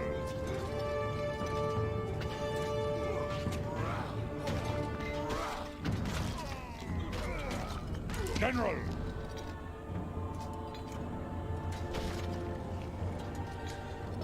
For me it was like maybe turn 20 or 30 when this. Yeah, I just I mean it's been a while since I did that campaign, but if memory serves right, like basically the pikemen and the spearmen, I avoided them at all costs. Because even though your units will get tired from like constantly moving around the battle map, right? Their units will also get tired from, you know, running around chasing your units. And so you just, like what I did was I put like Orders complete. I would put like basically if I had like 20 units, right, I would have like 4 different groups of cavalry, 5 in this corner, 5 in there, 5 in there, 5 in there, 5 there, and then just kind of basically keep rotating them like in a circle more or less, because then like the AI then has to you make the AI decide, okay, you know, he's sending 5 over there, I'm going to send, you know, these 2 units over there, I'm going to send these 2 units over there. And over time, with their units getting so tired, you send like a shock heavy cavalry in to do like the initial charge. You get a unit away from the general. They're away from the general. They're exhausted. They get smacked with 1 unit of cavalry, and then here come, you know, 3 or 4 more units of cavalry coming at them, and they just instantly rout. And so you do that enough, like to their swordsmen, their axemen, their crossbowmen or missile units, and eventually you just do so much damage to them. They won't you won't hit the army losses, but you'll hear, you know, like they'll just withdraw and run away. And that's how I was able to deal with those types of armies on the battlefield. In terms of when you couldn't avoid them, like you were gonna have to fight them, that kind of stuff. I can't think of the name of them right now, but not the low tier horse archer unit, but the highest tier archer unit, and then also the cavalry that throw like javelins before charging worked really well. It's not gonna like delete a unit of spearmen or pikemen, you know, immediately, but it does a good amount of damage to them, and it kind of softens them up for more cavalry charges. So that's another way to work around it, is instead of just doing like all shot cavalry or light cavalry to run things down, still focus on cavalry, but just do a little bit of missile, javelin type units, as well as, you know, your heavy hitters. Get over here. Hurry! Move! Infantry! Alright, guard mode. Stay up here. Hurry! Hurry! I don't know where. I mean, we're definitely winning. But yeah, this battle is not as good as I thought it was going to be for you guys, so I do kind of apologize. I thought it was going to be a big, like, pincer battle. But that's why they haven't routed yet, is because their general is out here just being a turd.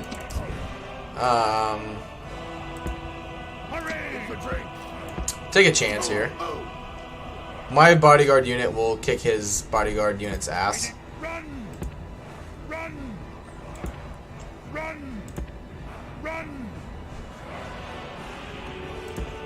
Quickly! Move! Butcher them! Get back in position!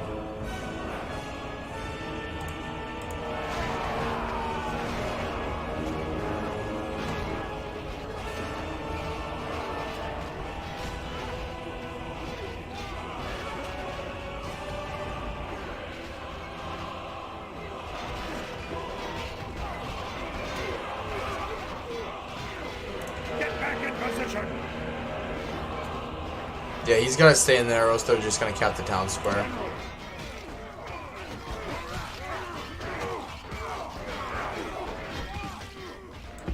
Yeah, that's not working. Hurry! Run! Really? Yeah, we're not gonna fall for that. Yeah, nope. Oh no, you lost Erebor on turn 30. What will you ever do, my lord? Redo it? Oh, it just crashed on me. That's alright.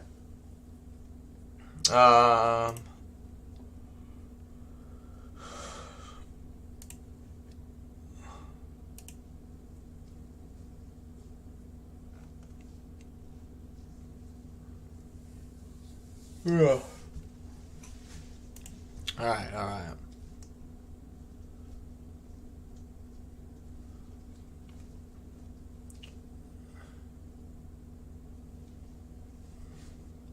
Yeah, I already forgot.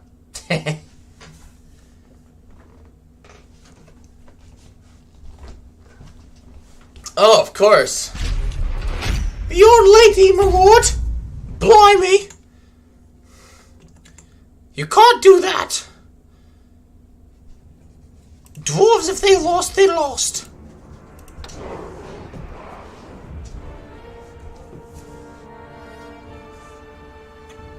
Excuse me.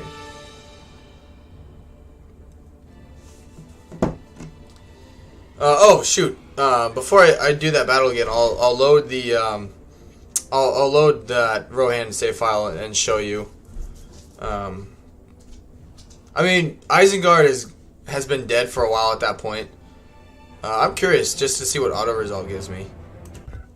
Okay, so yeah, I do have to fight it manually.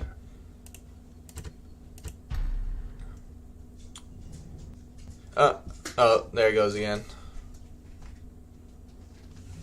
It did this to me yesterday where it kept crashing consistently. Yeah.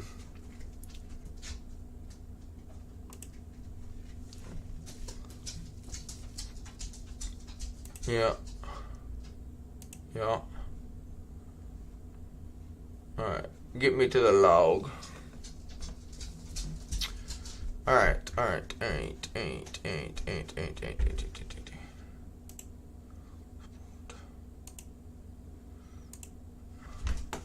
Get down. Go away. I don't want to have you love on me.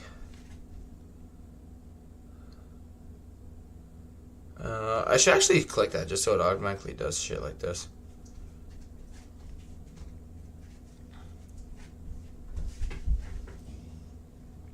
Freaking turd nugget.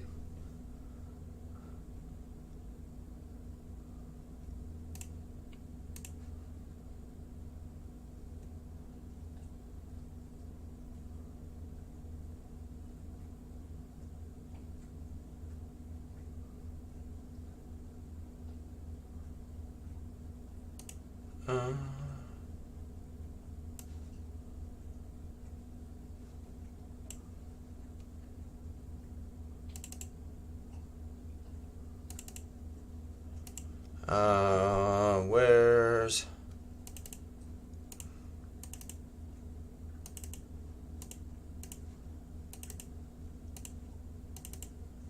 Alright, this one was... right here. No.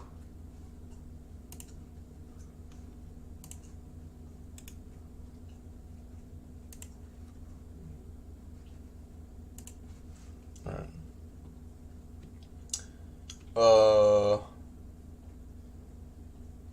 So what about the decision management? We're going to move to... No, I mean...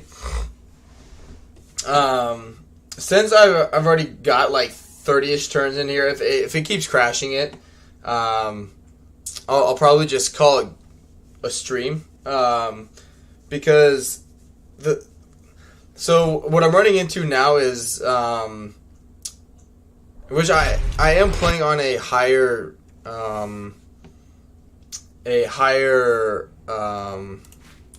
whatchamacallit, unit scale than the game recommends.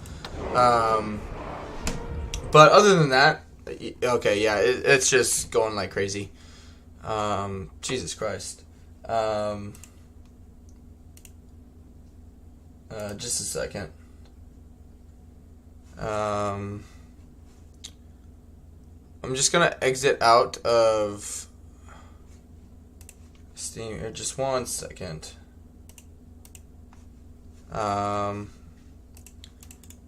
Just gonna refresh my Steam and bring it back in.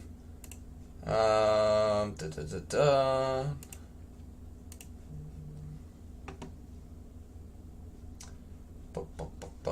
am I doing?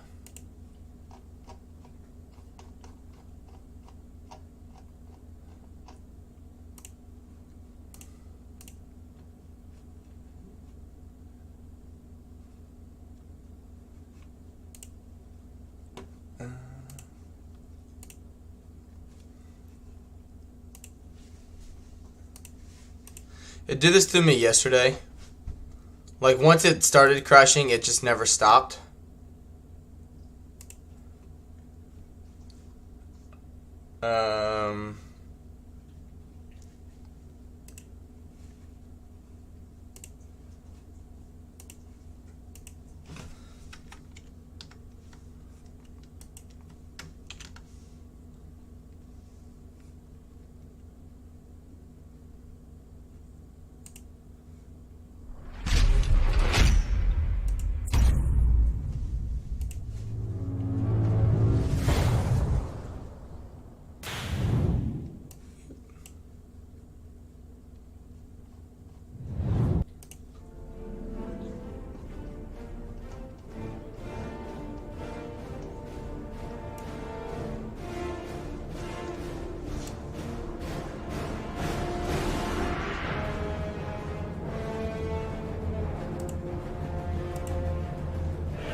I did it right? I don't know. Alright.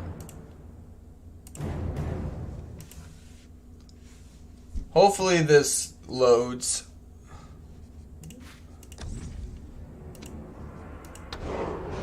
It may be too because it's a... Yeah, I know why. It won't load because it's a outdated file. It's like trying to load like a mod file that's no longer existed. So I can't actually show that or load that campaign anymore.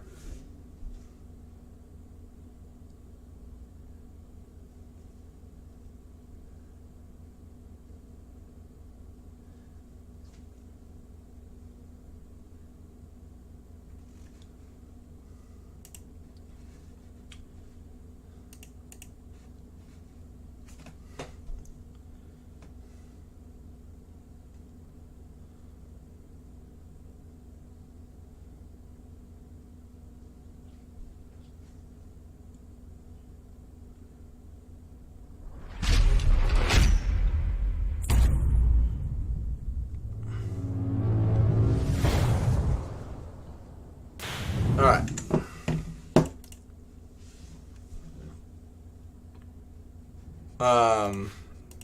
What was I saying though?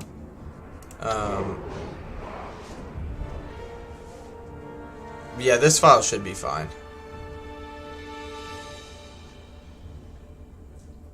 Knock on wood. They're changing so many things right now. They're getting out a lot of patches really quickly, okay? Because they're rebalancing a bunch of things. They're updating, stats. They're updating unit descriptions. They're doing all of that, which I don't know why it's not working for me, but it's supposed to every time I load up my Steam or load up the mod or the computer, it's supposed to automatically update, and it hasn't been doing that for some reason.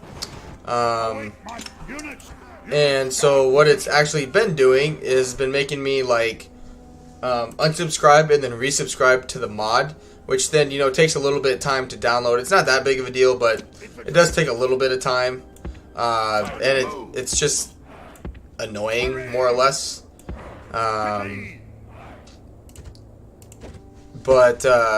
So yeah, but basically, in terms of streams, I'm just trying to showcase it a little more for you guys.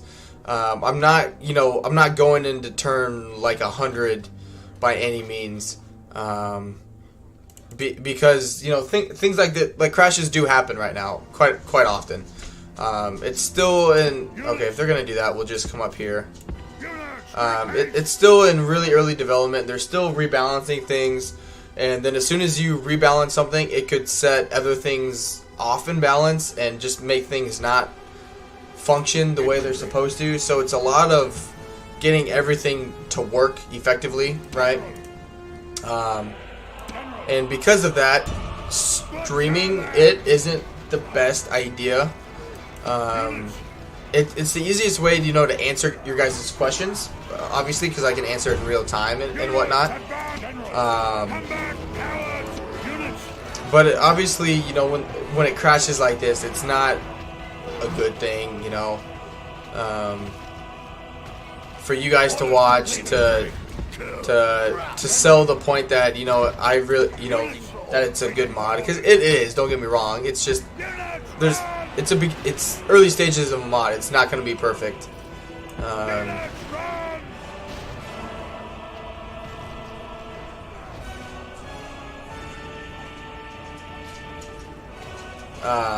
But it's just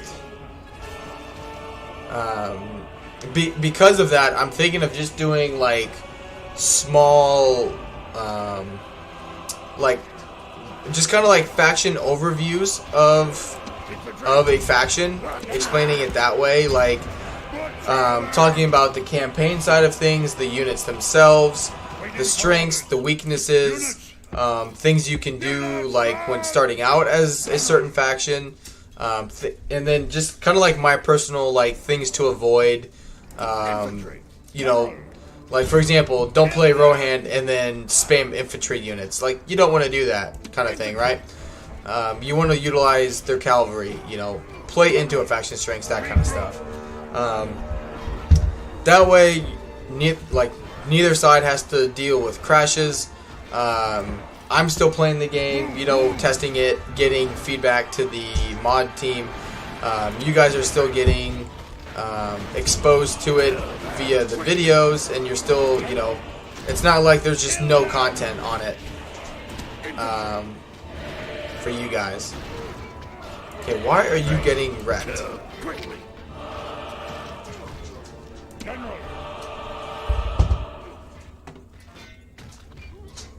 Let them be stupid. Stand your ground. Which I plan on having some of those videos out this week. But yeah, oh man, yeah, pathfinding is definitely an issue for Erebor.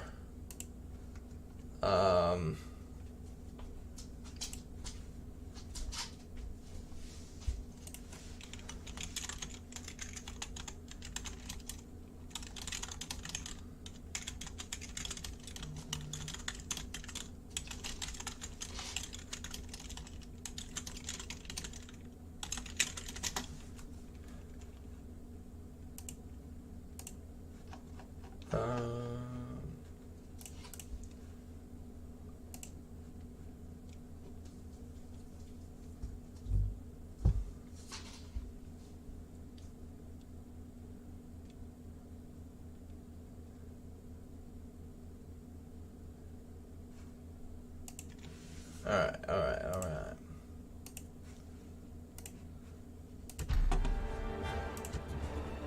General, waiting for orders. Yep. Why are my 8 and 28 losing to Dwarven miners?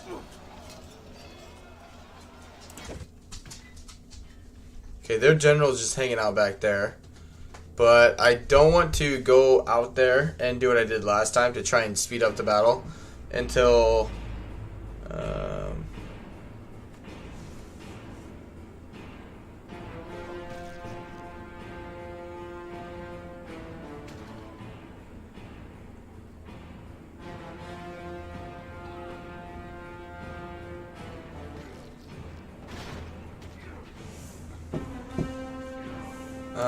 Units! Infantry! Units! Units, advance! yeah, I don't know why the pathfinding is so bad here.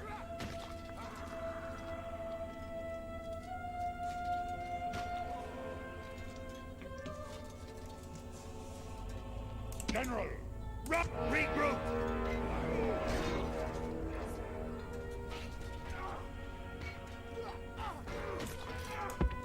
Move! Ready! Just let them send a few units occasionally.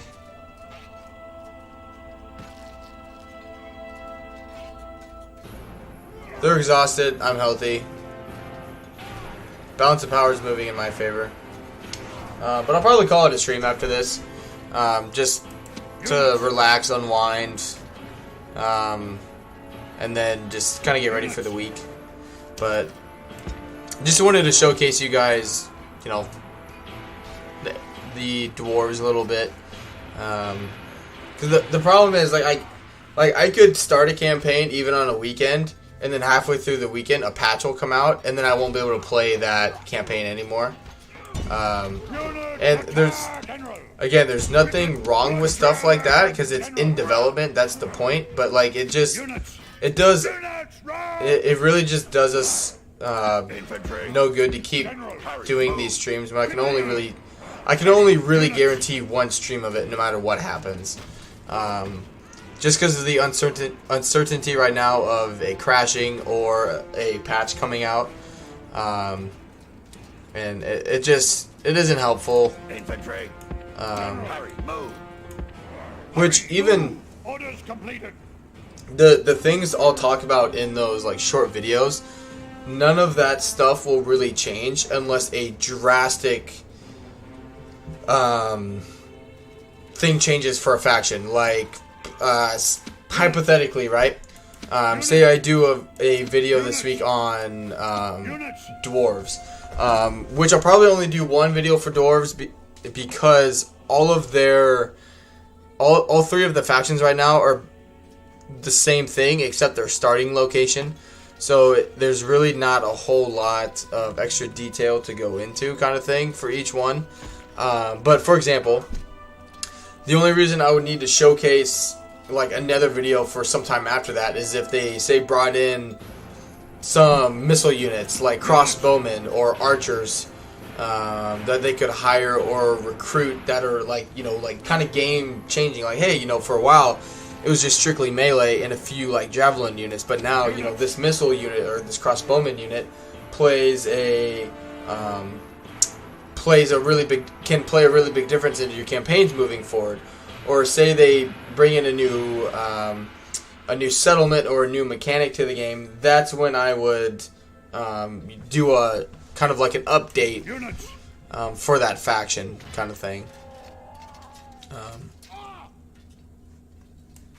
But I think for now anyway,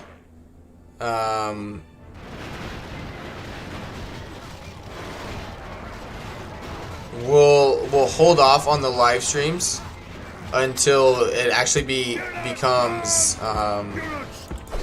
public. You know, that way, because I mean the thing is, like, once it goes public, like, they're going to be looking to get, you know, the community's feedback about what they like and dislike the mod. Like, okay, like, hey, we think it's good for release. Now what does the majority of people really think about the mod, kind of thing. So, you know, everyone's gonna have a chance to play the game. They're gonna get their feedback and whatnot. And then they might come out with a patch like a month or a few months down the road, you know. In terms of like campaign, game changing type of stuff. You know, if it's a small tweak here and there, like, you know, that's okay. But for the most part, I don't feel like they're gonna, you know, rework a whole faction to the point where it's like, okay, like, we're gonna have to put streaming on hold again, kind of thing. Chet says, alright, every time you do broadcast, people know the game better and more people are exposed to the game, even if after a week you can no longer go back to this campaign. Right. And I think that's where I've been happy with doing some live streams of it, just to show you guys some more live action of it, and whatnot. But at the same time, like, I know people are getting eager for it, but it's just for now. Like, there's so many, the patches that are coming out right now while we're testing. Some of them are just really big patches that are changing a lot of things in terms of like rebalancing trolls, for example, fixing like the bugged mounts, like all that kind of stuff. Like that's a significant change. You know what I mean? And so stuff like that, it's just like, well, you know, the older files are gonna have that bug, and so I can't do that anymore. For that reason. Man, this is gonna take forever just because I don't know where they're coming in from, but occasionally one's slipping in from the back side. And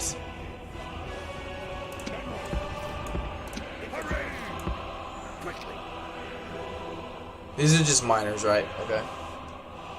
I think if we're able to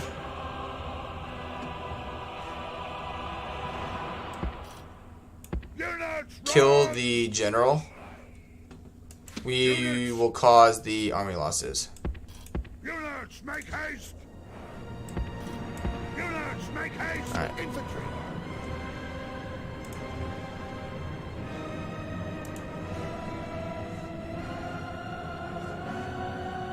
Your general! Slain! Are they withdrawing? No.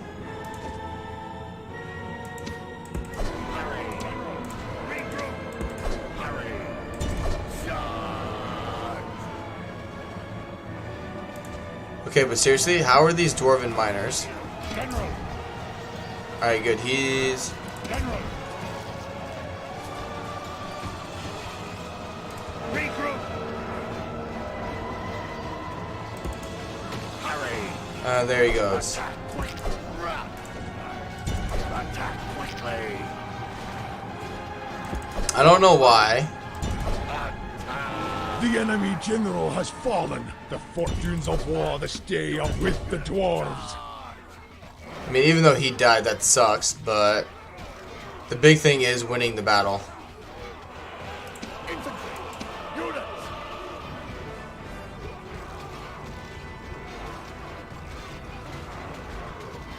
So as long as we win, you know, it's gonna suck, but Units!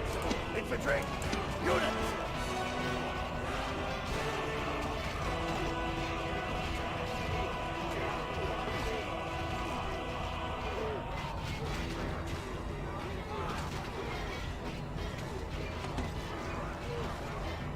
plus we got our army coming back. The good thing is, as the defenders, we'll fight to the death. Units, charge! Units, units, advance!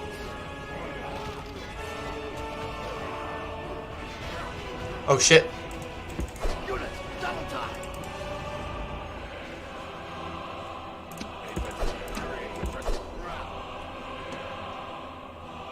I'm not gonna get back in time.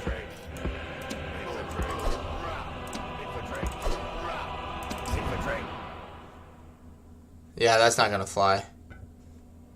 Fuck that. Fuck that bullshit. God, my hair just looks lovely for you guys today, don't it?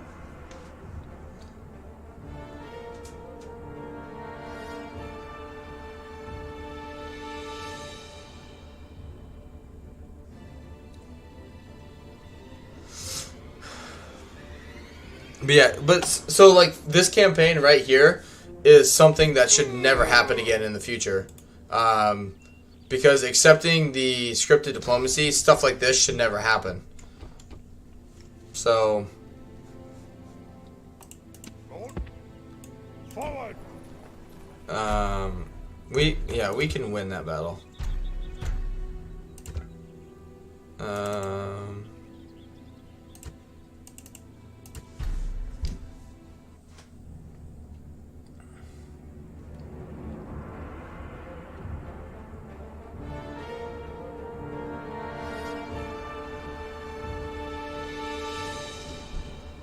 But I mean, from even some of the like the pathfinding stuff, I know has been one of the main critiques of the Rome remaster. So it's not that it's necessarily the mod's fault; it's a lot to do with the Rome remaster itself. Oh, that's why he's got no stars. but neither does he. This captain is technically stronger than this guy.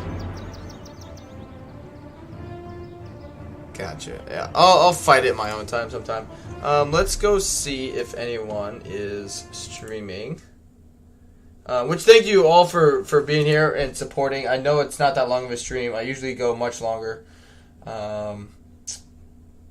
And once the mod does go public and it's, you know, been updated a little more and just is more stable, I will, you know, probably do like 4 to 5 hour streams. I'm just seeing if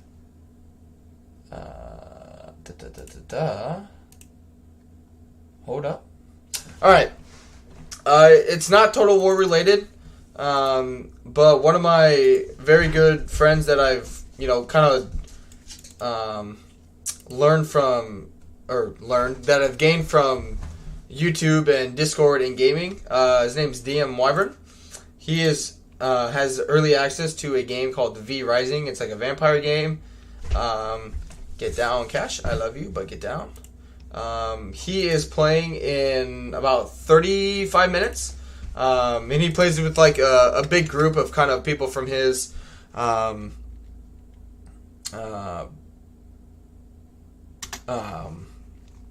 Discord and whatnot. He does quite a few campaigns like that.